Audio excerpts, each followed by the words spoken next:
এই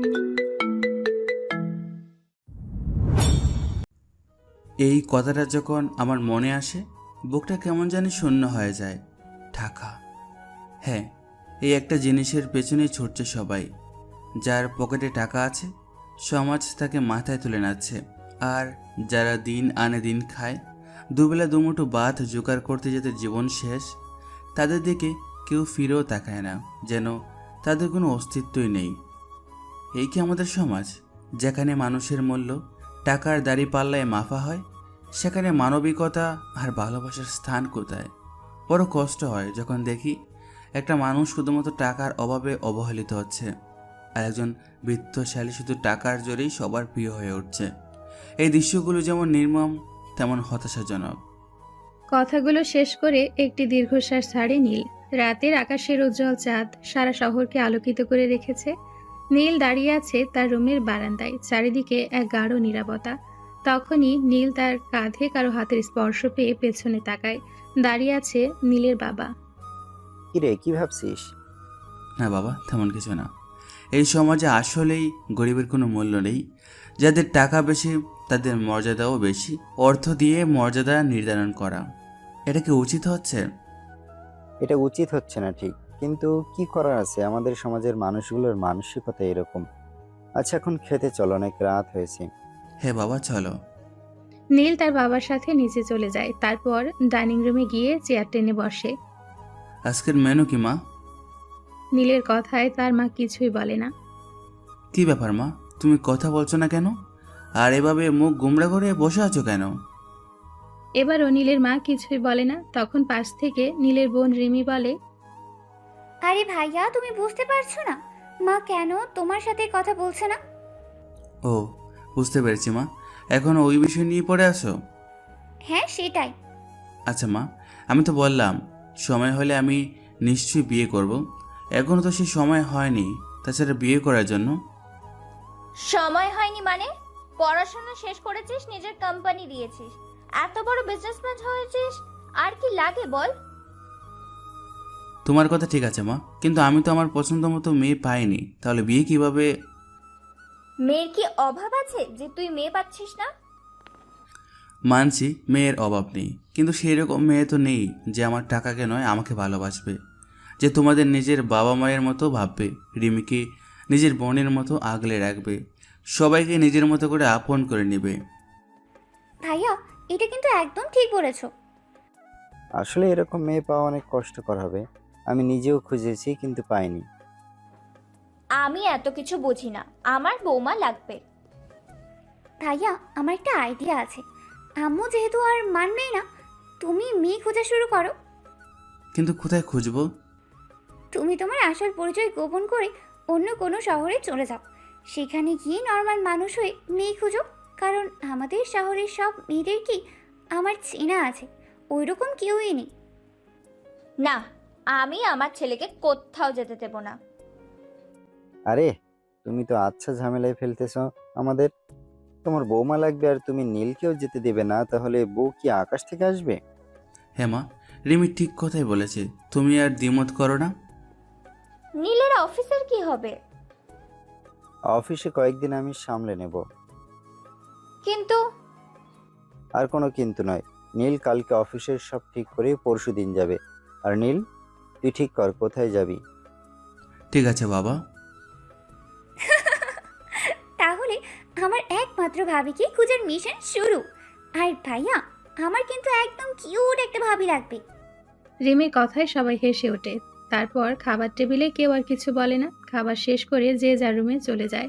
নীল বিছানায় শুয়ে নিজে নিজেই বলে, এই তথাকথিত সমাজের চোখে আমি একজন সফল ব্যবসায়ী। আমার পকেটে টাকা আছে, তাই আমার সম্মান। কিন্তু আসল সম্মান কি তাতেই আসে? যে মানুষটা কেবল আমার প্রাচুর্যকে ভালোবাসবে, সে তো আমাকে ভালোবাসবে না। সে ভালোবাসবে আমার ক্ষমতাকে, আমার টাকাকে। আমি এমন একজন মানুষকে চাই যে আমার এই বৃদ্ধ বৈভবকে নয়, আমাকে ভালোবাসবে। একজন সাধারণ নীলকে ভালোবাসবে। এমন কি কেউ সত্যি আছে, নাকি আমার এই স্বপ্নটা অন্য হাজারো স্বপ্নের মতো অধরাই থেকে যাবে?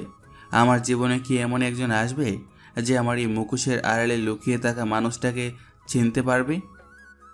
গভীর চিন্তায় নীল কখন যে ঘুমিয়ে পড়ে সে নিজেও জানে না। পরের দিন সকালটা ছিল ব্যস্ততায় ভরা। নীল অফিসে গিয়ে তার বাবার সাথে আসন্ন অনুপস্থিতি এবং অফিসের যাবতীয় দায়িত্ব বুঝিয়ে দেয়। তার অনুপস্থিতিতে কিভাবে সবকিছু সুষ্ঠুভাবে চলবে সে বিষয়ে বিস্তারিত আলোচনা করে। নীলের বাবা বিচক্ষণতার সাথে সব বুঝে নেন এবং ছেলেকে আশ্বস্ত করেন। অফিসের কর্মচারীরা তাদের বসের এমন হঠাৎ ছুটিতে বেশ অবাক হয় বটে, কিন্তু কেউ কোনো প্রশ্ন করার সাহস পায় না। নীলের বাবা তাদের জানান নীল ব্যক্তিগত কাজে কিছুদিন বাইরে থাকবে। সেই দিন রাতে খাবার টেবিলে সবার চোখে মুখে এক অদ্ভুত নীরবতা। নীলের মা কিছুটা চিন্তিত আর বাবা বেশ গম্ভীর। কি রে নীল, কোথায় যাবি ঠিক করলি? কোনো বিশেষ পরিকল্পনা আছে নাকি? হ্যাঁ বাবা, ভেবেছি সিলেটে যাব। সেখানকার পরিবেশটা বেশ শান্ত আর শহরের কোলাহল থেকে দূরে। আমার মনে হয় এমন একটা জায়গায় আমার জন্য উপযুক্ত হবে। সেখানে আমাকে কেউ চিনবে না, আমার অতীত বা পরিচয় কোনো কিছুই প্রভাব ফেলবে না। সাবধানে থাকিস বাবা, অচেনা জায়গায় যাচ্ছিস, নিজের খেয়াল রাখবি। আর যে কোনো সমস্যা হলেই তোর বাবাকে ফোন করবি। আমরা তোকে নিয়ে অনেক চিন্তায় করব। ঠিক আছে মা, চিন্তা করো না, আমি সাবধানে থাকবো। তোমরাও নিজের খেয়াল রেখো। আর ভাইয়া, একদম কিউট একটা ভাবি চাই আমার। তুমি কিন্তু খোঁজ খবর জানাতে ভুলো না। রিমির কথায় চাপা হাসির একটা রেশ ছড়িয়ে পড়ে পুরো খাবার টেবিলে। সবার মুখে কিছুটা হালকা মেজাজের হাসি ফুটলেও নীলের মায়ের চোখে তখনও এক অব্যক্ত চিন্তা। খাবার শেষে সবাই যে যার ঘরে চলে যায়। নীল নিজের রুমে এসে ব্যাগ গুছিয়ে নেয়। তার বিলাসবহুল জিনিসপত্র নয়, বরং কিছু সাধারণ পোশাক, প্রয়োজনীয় কাগজপত্র আর একটি ছোট ডায়েরি ব্যাগে নেয়। সে জানে না এই ডায়েরিতে তার জীবনে নতুন কোনো অধ্যায় লেখা হবে কিনা। পরের দিন সকালটা ছিল নতুন এক শুরুর আভাস। পাখির কিচিরমিচির শব্দে নীলের ঘুম ভাঙে। সে জানালা দিয়ে বাইরে তাকায়। সকালের মিষ্টি আলোয় পুরো শহরটা যেন নতুন করে জেগে উঠেছে। পরিবারের সবার কাছ থেকে বিদায় নেওয়ার পালা। মা কপালে উষ্ণ চুমু দিয়ে দোয়া করেন, বাবা নীলের পিঠ চাপড়ে দেন, যেন এক অদেখা ভবিষ্যতের জন্য শুভকামনা জানান। আর রিমি হাত নেড়ে বিদায় জানায়। তার চোখে কৌতুক আর ভালোবাসার এক অদ্ভুত মিশ্রণ। নীলের মনে এক অদ্ভুত মিশ্র অনুভূতি। একদিকে প্রিয়জনদের ছেড়ে এক অচেনা যাত্রার কষ্ট, অন্যদিকে এক নতুন অধ্যায়ের শুরু করা তীব্র উত্তেজনা। সে জানে না সিলেটে তার জন্য কি অপেক্ষা করছে। তার স্বপ্নের সেই মানুষটির দেখা মিলবে কি সেখানে, নাকি তার এই যাত্রার পেছনে লুকিয়ে আছে অন্য কোনো রহস্য যা এখনও তার অজানা। এই প্রশ্নের উত্তর খুঁজতে নীল বেরিয়ে পড়ে এক অচেনা যাত্রায়। তার পরিচয় গোপন করে, এক সাধারণ মানুষের বেশে। তার মনে একটাই আশা, এমন একজনকে খুঁজে বের করা যে তার টাকাকে নয়, তাকে ভালোবাসবে। নীল কি সিলেটে তার স্বপ্নের মানুষটিকে খুঁজে পাবে, নাকি তার এই ছদ্মবেশ কোনো নতুন সমস্যার জন্ম দিবে? পরের দিন সকালটা ছিল নতুন এক শুরুর আভাস। পাখির কিচিরমিচির শব্দে নীলের ঘুম ভাঙে। সে জানালা দিয়ে বাইরে তাকায়। সকালের মিষ্টি আলোয় পুরো শহরটা যেন নতুন করে জেগে উঠেছে। পরিবারের সবার কাছ থেকে বিদায় নেওয়ার পালা। মা কপালে উষ্ণ চুমু দিয়ে আশীর্বাদ করেন। বাবা নীরবে পিঠ চাপড়ে দেন, যেন এক অদেখা ভবিষ্যতের জন্য শুভকামনা জানান। আর রিমি হাত নেড়ে বিদায় জানায়। তার চোখে কৌতুক আর ভালোবাসার এক অদ্ভুত মিশ্রণ। নীল ট্যাক্সি নিয়ে লোকাল বাসস্ট্যান্ডের দিকে রওনা হয়। ট্যাক্সির জানালা দিয়ে প্রিয় শহরের চেনা রাস্তাগুলো দেখতে দেখতে তার মনে এক অদ্ভুত মিশ্র অনুভূতি খেলে যায়। একদিকে প্রিয়জনদের ছেড়ে এক অচেনা যাত্রার কষ্ট, অন্যদিকে এক নতুন অধ্যায়ের শুরু করা তীব্র উত্তেজনা। বাসস্ট্যান্ডে পৌঁছে নীল একটা সাধারণ বাসের টিকিট কাটে। ভিড় আর কোলাহলে ভরা সেই পরিবেশে সে নিজেকে আর 10টা সাধারণ মানুষের মতোই অনুভব করে। বাসে উঠে নিজের জানালার পাশের সিটে বসে সে। বাস ছাড়ার আগে শেষবারের মতো শহরের দিকে তাকায়। এই শহর আমার পরিচয়, আমার সাম্রাজ্য, সব কিছু আজ পেছনে ফেলে যাচ্ছি। আমি জানি না এই যাত্রার শেষ কোথায়। আমি কি সত্যি এমন কাউকে খুঁজে পাবো যে আমার টাকাকে নয়, আমাকে ভালোবাসবে? এই ছদ্মবেশ কি আমাকে নতুন কোনো জীবনের দিকে নিয়ে যাবে, নাকি আরও গভীর কোনো রহস্যের জালে জড়িয়ে ফেলবে? আমার ভেতরের শূন্যতা কি সত্যি পূরণ হবে? জানি না কি অপেক্ষা করছে আমার জন্য, তবে আমি প্রস্তুত এই নতুন চ্যালেঞ্জের মুখোমুখি হতে। বাস চলতে শুরু করে। শহরের পরিচিত রাস্তাঘাট ছেড়ে এটি দ্রুত গতিতে এগিয়ে চলে অচেনা এক গন্তব্যের দিকে। টানা প্রায় 6 ঘন্টা পর বাস এসে পৌঁছায়। আরে দর্শক, আপনাদের তো বলতেই মনে নেই, যে নীল কোথায় যাচ্ছে। নীল এসেছে সিলেটের হবিগঞ্জে। পাহাড় আর হাওরের এক সবুজে ঘেরা নিস্তব্ধ জনপদ। বাস থেকে নেমে নীল চারিদিকে তাকায়। সন্ধ্যার আবছা আলোয় হবিগঞ্জ শহরটা যেন এক অন্যরকম রূপ নিয়েছে। চারপাশে অপরিচিত মুখ, ভিন্ন এক ভাষার টান। তার মনে হলো সে যেন সত্যিই এক নতুন পৃথিবীতে পা রেখেছে। হবিগঞ্জ, তাহলে এখানে আমার নতুন জীবন শুরু। এই শান্ত পরিবেশে কি লুকিয়ে আছে সেই মানুষটি যাকে আমি এত খুঁজে চলেছি, নাকি আমার এই যাত্রা কেবল এক অদেখা পথের শুরু? বাসস্ট্যান্ডে কিছুক্ষণ দাঁড়িয়ে চারপাশের পরিবেশটা বোঝার চেষ্টা করে নীল। তার মনে পড়ল এখানে আসার আগে সে অনলাইনে কিছু মেস বা ছোট অ্যাপার্টমেন্টের খোঁজ করেছিল। একটা অটোরিকশা ডেকে সে সেদিকে রওনা দেয়। অটোরিকশা চলতে থাকে শহরের সরু রাস্তা ধরে। রাস্তার দুপাশে ছোট ছোট দোকানপাট, কিছু পুরানো দালান আর ব্যস্ত মানুষের আনাগোনা। রাতের হবিগঞ্জ দিনের বেলা চেয়ে কিছুটা শান্ত মনে হলেও জীবনের ছোঁয়া এখানেও স্পষ্ট। নীল যে মেসটাতে থাকার জন্য ঠিক করেছিল সেটা শহরের একটু ভেতরের দিকে তুলনামূলক শান্ত এলাকায়। মেসটা দেখতে সাদামাটা কিন্তু পরিপাটি। মেসের ম্যানেজার একজন বয়স্ক ভদ্রলোক, নাম করিম সাহেব। তিনি নীলকে স্বাগত জানায়। আসুন বাবা, আপনার জন্যই অপেক্ষা করছিলাম। সব ঠিক আছে তো? হ্যাঁ চাচা, সব ঠিক আছে, ধন্যবাদ। নীল তার রুমে গিয়ে ব্যাগ রাখে। রুমটা ছোট হলেও বেশ গোছানো। একটা সিঙ্গেল খাট, একটা টেবিল আর একটা ছোট আলমারি। কোনো বাহুল্য নেই, যা নীলের বর্তমান পরিচয়ের সঙ্গে পুরোপুরি মানানসই। সে নিজেকে একজন ফ্রিল্যান্সার হিসেবে পরিচয় দিবে, যে ইন্টারনেটের মাধ্যমে কাজ করে। এতে তার দীর্ঘ সময় রুমে থাকা বা বাইরে যাওয়া নিয়ে কেউ প্রশ্ন করবে না। ফ্রেশ হয়ে নীল নিচে নামে রাতের খাবার খাওয়ার জন্য। মেসের ডাইনিংয়ে কয়েকজন ছেলে বসে গল্প করছিল। তাদের অধিকাংশই ছাত্র বা ছোটখাটো চাকুরিজীবী। নীল নিঃশব্দে নিজের খাবার নিয়ে এক কোণে বসে পড়ে। সে মনোযোগ দিয়ে খাবার খাচ্ছিল এবং চারপাশে চোখ বুলিয়ে পরিবেশটা বোঝার চেষ্টা করছিল। কোনো মেয়েকে সে দেখল না। মেসের পুরুষদের জন্য নির্দিষ্ট ডাইনিং রুম এটি। খাওয়া শেষ করে নীল যখন রুমে ফিরছিল তখন তার চোখ পড়ল মেসের করিডোরে একটি বন্ধ দরজা। দরজার সামনে একটি ছোট ফুলের টব রাখা। নীল ভাবল হয়তো এটা মেসের অন্য কোনো বাসিন্দার রুম। সে আর কিছু না ভেবে নিজের রুমে চলে আসে। নীল রুমে এসে বিছানায় হেলান দেয়। দিনের ক্লান্তি থাকা সত্ত্বেও তার চোখে ঘুম নেই। নতুন শহর, নতুন পরিবেশ, সবকিছু মিলে তার মনে এক অদ্ভুত উত্তেজনা। সে জানে না এই নতুন পরিবেশে তার জন্য কি অপেক্ষা করছে। তার স্বপ্নে সে মানুষটির দেখা মিলবে কি এখানে, নাকি তার এই যাত্রা কেবলই এক অদেখা পথের শুরু। নতুন একটা দিন, নতুন একটা শহর।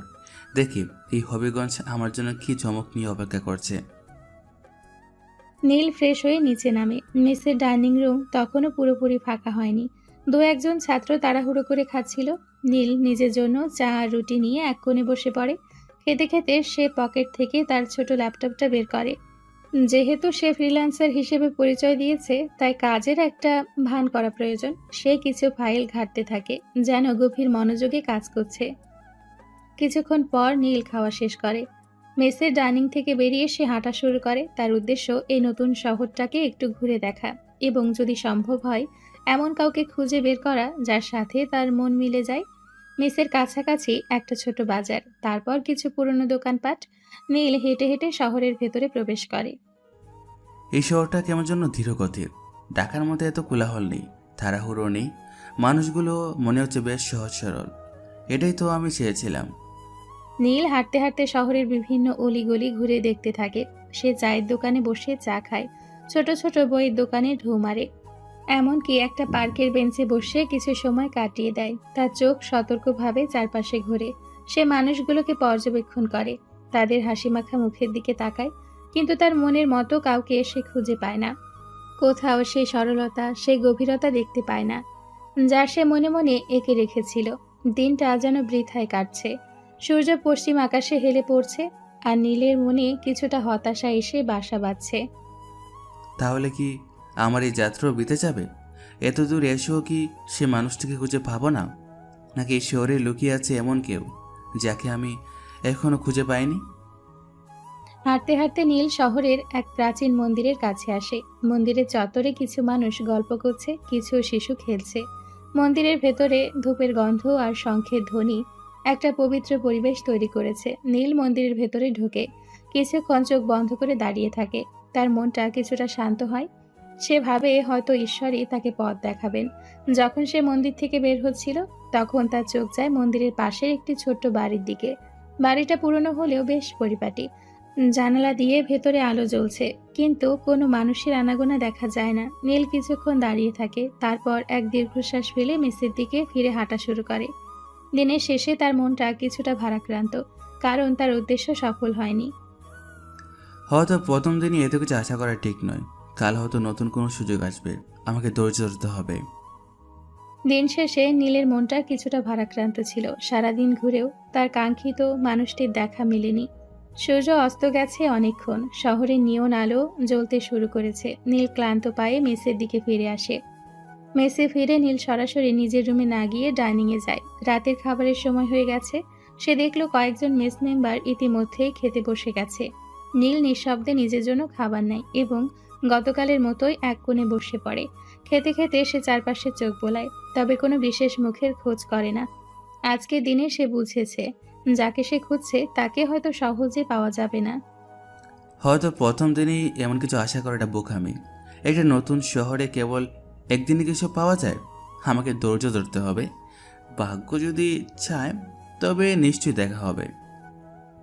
খাওয়া শেষ করে নীল নিজের রুমে ফেরে হাত মুখ ধুয়ে সে বিছানায় বসে। দিনের ক্লান্তি আর নতুন শহরের অভিজ্ঞতা সব মিলিয়ে তার মনটা কেমন যেন অস্থির। সে পকেট থেকে মোবাইলটা বের করে। বাবা মায়ের সাথে কথা বলার প্রয়োজন। হ্যালো মা, তোমরা কেমন আছো? কি রে নীল, অবশেষে তোর মনে পড়লো আমাদের কথা? কোথায় আছিস? কেমন আছিস? আমি ভালো আছি মা। এই তো হবিগঞ্জে পৌঁছেছি। মেসও পেয়েছি, রুমটাও বেশ ভালো। তোমাদের চিন্তা করতে হবে না। তখনই নীলের মায়ের কাছ থেকে তার বাবা ফোনটা নিয়ে নেয়। কি রে নীল, সব ঠিকঠাক আছে তো? কোনো সমস্যা হচ্ছে না তো? না বাবা, কোনো সমস্যা নেই, সব ঠিক আছে। শহরটা বেশ শান্ত আর মানুষগুলোও ভালো মনে হচ্ছে। আর কোনো খোঁজ খবর পেলি? মায়ের এই প্রশ্নে নীল কিছুটা থমকে যায়। তার মনে পড়ে সারা দিনের ব্যর্থতার কথা। না মা, এখনও তেমন কিছু না, মাত্র তো প্রথম দিন। আস্তে আস্তে দেখা যাক কি হয়। চিন্তা করিস না নীল, তোর মায়ের কথায় কান দিস না। নিজের মতো করে সময় নে, জোর করে কিছু হয় না। ঠিক আছে বাবা, তোমরা নিজেদের খেয়াল রেখো। রিমির সাথে কথা হয়েছে? হ্যাঁ, রিমি তো তোকে নিয়ে হাসি ঠাট্টা করছিল, বলছিল তার নাকি একদম কিউট ভাবি চাই। মায়ের কথায় নীলের ঠোঁটে একটা হালকা হাসি ফোটে। সে জানে রিমি তাকে কতটা ভালোবাসে। আচ্ছা ঠিক আছে মা, রাখি তাহলে, কাল আবার কথা হবে। সাবধানে থাকিস বাবা, ভালো থাকিস। ফোন রেখে নীল বিছানায় শুয়ে পড়ে। মোবাইল ফোনের স্ক্রিনে তার পরিবারের ছবি। তাদের মুখগুলো দেখে তার মনে এক মিশ্র অনুভূতি। একদিকে পরিবারের ভালোবাসার চিন্তা, অন্যদিকে নিজের এই নতুন লক্ষ্য। সহজ হবে না জানি। এই শহরে আমি একজন সাধারণ ফ্রিল্যান্সার। আমার টাকার অহংকার এখানে চলবে না। আমাকে এমন কাউকে খুঁজে বের করতে হবে যে আমার ভেতরের মানুষটাকে দেখবে, আমার পরিচয় নয়।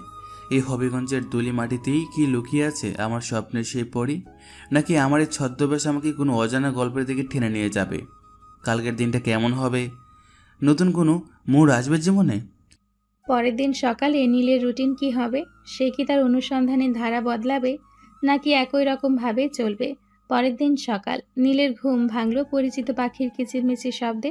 আজও তার রুটিনে কোনো পরিবর্তন নেই। ঘুম থেকে উঠে ফ্রেশ হয়ে এসে নিচে নামে। মেসের ডাইনিংয়ে কিছু ছাত্র আর চাকরিজীবী তাদের সকালে নাস্তা করছে। নীল নিজের জন্য চা আর রুটি নিয়ে এক কোণে বসে পড়ে। খেতে খেতে সে তার ল্যাপটপটা খুলে যেন কাজে মগ্ন। আসলে এটা তার ছদ্মবেশের একটা অংশ, যাতে কেউ তার কার্যকলাপ নিয়ে প্রশ্ন না তোলে। আজও কি একই রকম দিন যাবে? এই শহরটা কি সত্যি আমার জন্য কিছু লুকিয়ে রেখেছে, নাকি শুধু আমার মনের ভুল? সকালে নাস্তা সেরে নীল মেস থেকে বের হয়ে যায়। আজও তার উদ্দেশ্য হবিগঞ্জের অলিগলি ঘুরে দেখা। সে চায়ের দোকানে বসে চা খায়, লোকাল লাইব্রেরিতে ঢুকে পুরনো বইয়ের গন্ধ নেয়। সে পার্কের বেঞ্চে বসে স্থানীয় মানুষের জীবনযাত্রা পর্যবেক্ষণ করে। তার চোখ সতর্কভাবে চারপাশে ঘোরে। সে সাধারণ মেয়েদের দিকে তাকায়, তাদের কথা শোনে, তাদের হাঁটা চলার ভঙ্গি দেখে। কিন্তু তার মনের মতো কাউকে সে খুঁজে পায় না। কোথাও সেই সরলতা, সেই গভীরতা দেখতে পায় না। যা সে মনে মনে এঁকে রেখেছিল। এভাবেই দিনগুলো চলে যাচ্ছিল। দেখতে দেখতে প্রায় 1 সপ্তাহ কেটে গেল। নীল প্রতিদিন সকালে বের হয়, বিভিন্ন জায়গায় খোঁজাখুঁজি করে, কিন্তু তার স্বপ্নের সেই নিরীহ চেহারার মেয়েটিকে সে খুঁজে পায় না। প্রতি সন্ধ্যায় সে হতাশ হয়ে মেসে ফিরে। রাতের খাবার সেরে রুমে গিয়ে ল্যাপটপে কাজের ভান করে আর মাঝে মধ্যে বাবা মায়ের সঙ্গে কথা বলে। তাদের প্রতিটি ফোনে একটাই প্রশ্ন, কোনো খোঁজ পেলি? আর নীলের একটাই উত্তর, এখনো না। সেদিন রাতে নীল ভীষণ ক্লান্ত হয়ে তার রুমে বসেছিল। সারাদিনের ঘোরাঘুরি আর ব্যর্থতা তাকে মানসিকভাবে আরও অবসাদগ্রস্ত করে তুলেছিল। সে বিছানায় হেলান দিয়ে সিলিং ফ্যানের দিকে তাকিয়ে থাকে। 1 সপ্তাহ, প্রায় 1 সপ্তাহ কেটে গেল, আর আমি এখনও সেই মানুষটিকে খুঁজে পেলাম না। তাহলে কি আমার এই পুরো আইডিয়াটা ভুলেছিল? এই তথাকথিত সমাজ আমাকে এতটাই হতাশ করে দিয়েছে যে আমার নিজের উপর থেকে বিশ্বাস উঠে যাচ্ছে। এমন কেউ কি সত্যি আছে আমার টাকা নয় আমাকে ভালোবাসবে? নাকি রিমি আর বাবার কথায় বেশি প্রভাবিত হয়ে আমি একটা অবাস্তব স্বপ্ন দেখতে শুরু করেছি? মনে হচ্ছে আমার এই অভিযাত্রার কোনো অর্থ নেই, নাকি এই লুকোচুরির খেলাটা আর রহস্যময় কিছু লুকাচ্ছে যা আমি এখনও জানি না। নীল তখনও বিছানায় বসেছিল, সিলিং ফ্যানের দিকে তাকিয়ে। 1 সপ্তাহ ধরে নিরন্তর খুঁজেও যখন তার আকাঙ্ক্ষিত মানুষটির দেখা মিলেনি, তখন তার মনে হতাশা গভীর হচ্ছিল। সে ভাবছিল, তাহলে কি আমার এই পুরো আইডিয়াটা বলছিল? এমন কেউ কি সত্যি আছে যে আমার টাকাকে নয় আমাকে ভালোবাসবে? আমার এই অভিযাত্রার কোনো অর্থ নেই, নাকি এই লুকোচুরি খেলাটা আরও রহস্যময় কিছু লুকাচ্ছে যা আমি এখনও জানি না।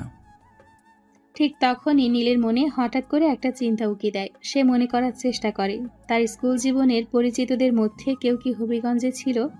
তার মস্তিষ্কে একটা নাম ঝলকে ওঠে, লাবিব, তার পুরনো স্কুল ফ্রেন্ড, যার বাড়ি হবিগঞ্জে ছিল। আরে, লাবিব তো তাদের কলেজের বন্ধু ছিল। নীল দেরি না করে সাথে সাথে তার মোবাইল হাতে নেয় এবং লাবিবের নাম্বারে কল করে। কল ধরলে ওপাশ থেকে লাবিব বলে, কিরে, কই আছিস তুই? সেদিন তো তোর অফিসে গেলাম, কিন্তু তোকে তো দেখতে পেলাম না। শুনলাম তুই নাকি ছুটিতে গেছিস।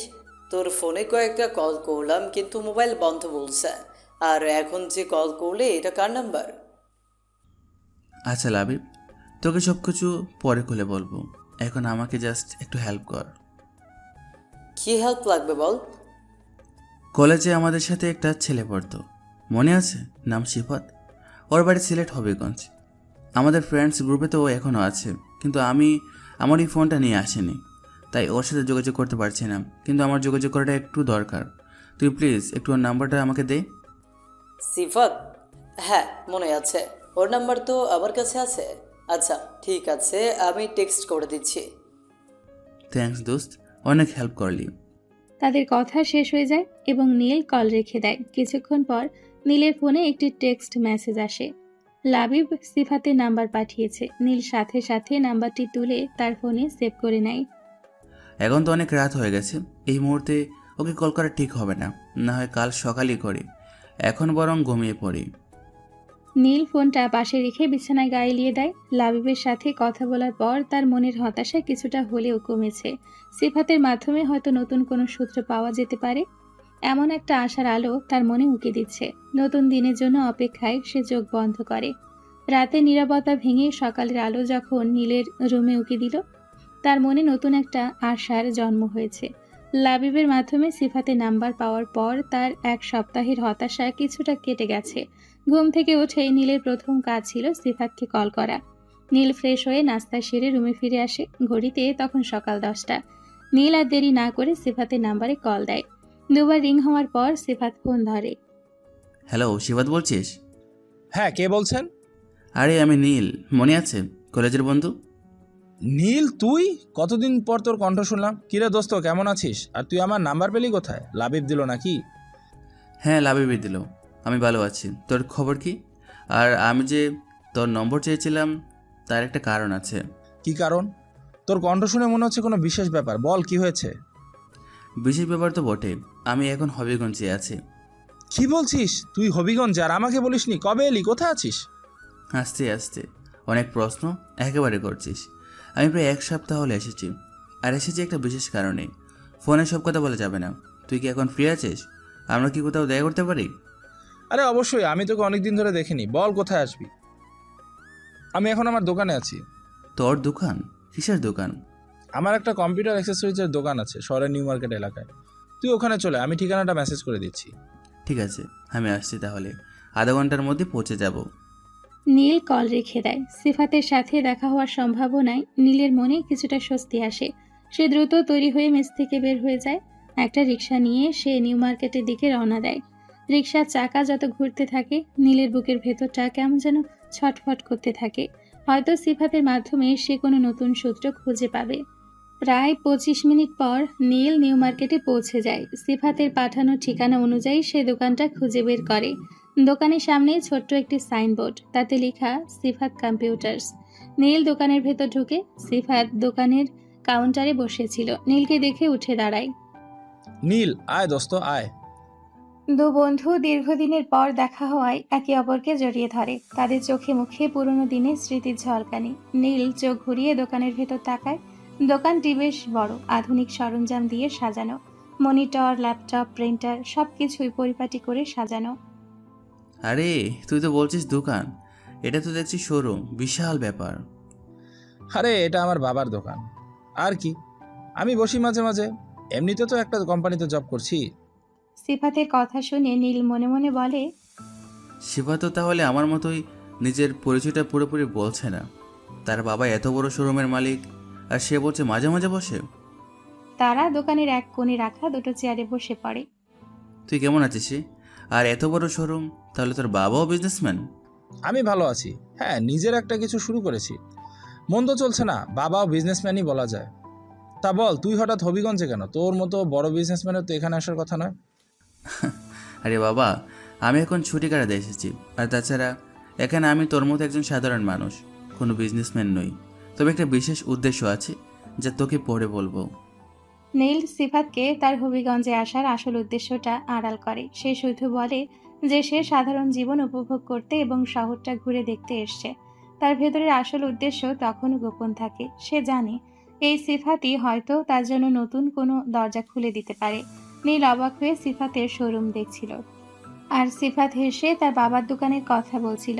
তাদের পুরনো বন্ধুত্বের উষ্ণতা যেন মুহূর্তে সব জড়তা কাটিয়ে দিয়েছিল। তারা দোকানের এক কোণে রাখা চেয়ারে বসে আরো কিছুক্ষণ গল্প করে। তুই তো দেখছি বেশ ভালোই গুছিয়েছিস রে জীবনটা। তা এখন আছিস কোথায়? এই তো আমার নিজের বাড়িতেই থাকি, আমার পরিবার আছে, বাবা মা ছোট বোন। তা তুই এখন আছিস কোথায়? শুনি কোন হোটেলে উঠেছিস? না রে, হোটেলে উঠিনি, এই তো একটা মেসে উঠেছি। ভাবলাম কিছুদিন সাধারণ জীবনযাপন করি। কি বলছিস? আমি থাকতে তুই মেসে উঠেছিস? এটা কেমন কথা? তুই আজকে মেস ছেড়ে আমার বাসায় উঠবি। আমার বাড়িতে কি তোর জায়গা হবে না? আরে কি বলিস এগুলো? তোর বাসায় আর লোকজন আছে, এটা হয় না। আমি মেসি ভালো আছি। লোকজন আছে তো কি হয়েছে, কেউ কিছু মনে করবে না। আমার পরিবার তোকে দেখলে খুশি হবে, বিশেষ করে মা। তুই যখন কলেজে আসতি তখন তো তোর রান্না খুব পছন্দ করতো। কিন্তু আর কোনো কিন্তু না, যা বলেছি তাই হবে। তোর মেসের ঠিকানা বল, চল এখনই তোর জিনিসপত্র নিয়ে আসি। এত বড় বিজনেসম্যান হয়ে মেসে থাকবি, এটা মানা যায় না। সিফাত নীলকে আর কোনো কথা বলার সুযোগ দেয় না। সে নিজেই দোকান থেকে উঠে দাঁড়ায়। নীল বুঝে যায় সিফাতের এই আন্তরিকতাকে ফিরিয়ে দেওয়া ঠিক হবে না। তার মুখে হালকা হাসি ফোটে। সিফাতের এই জোর করাটা তার ভালোই লাগে। তারা দুজনেই দোকান থেকে বেরিয়ে নীলের মেসের দিকে রওনা হয়। রাস্তায় যেতে যেতে নীল সিফাতকে জিজ্ঞেস করে, আচ্ছা সিফাত, তোদের এখানে তো অনেক সুন্দর সুন্দর জায়গা আছে, আমি তো কিছুই চিনি না, আমাকে একটু ঘোরাবি? আরে নীল, তুই আমাদের এলাকায় এসেছিস আর তোকে আমরা ঘোরাবো না, এটা কিভাবে হয়? তুই কোনো চিন্তা করিস না, তোকে পুরো এলাকা ঘুরিয়ে দেখাবো আমি। বিশেষ করে এখানকার হাওর, চা বাগান আর পাহাড়গুলো না দেখলে হবিগঞ্জ দেখে অসম্পূর্ণ থেকে যাবে। দারুণ হবে তাহলে। অনেক দিন হলো এমন প্রকৃতির কাছাকাছি থাকা হয়নি। একদম চিন্তা করিস না, তোর এই ছুটিতে একটা ভালো ট্যুর হবে। আর এখানে তো অনেক ভালো ভালো খাবারও পাওয়া যায়, সেগুলোর স্বাদও পাবি। এভাবেই তাদের মধ্যে আরো কিছু কথা হয়। পুরনো বন্ধুদের দেখা হওয়ায় যেন তাদের কথা আর ফুরায় না। এর মধ্যেই তারা নীলের মেস থেকে জিনিসপত্র নিয়ে যায়। নীলের সাধারণ ব্যাগ দেখে সিফাত কিছুটা অবাক হয় বটে, কিন্তু কোনো প্রশ্ন করে না। মেসের ম্যানেজার করিম সাহেবকে নীল সব বুঝিয়ে বলে। মেসের ভাড়া যেহেতু অগ্রিম দেওয়া ছিল, তাই কোনো সমস্যা হয় না।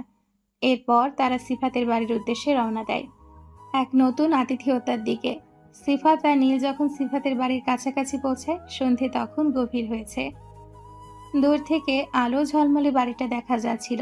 তাদের কথোপকথন চলতে থাকে পুরনো দিনের স্মৃতিচারণ আর নতুন দিনের পরিকল্পনা। সিফাতের বাড়িতে পৌঁছেই নীলের প্রথম দেখা হয় সিফাতের বাবা মায়ের সাথে। দরজার সামনে তারা দাঁড়িয়েছিলেন, মুখে একরাশ হাসি। আয় বাবা নীল, আয়।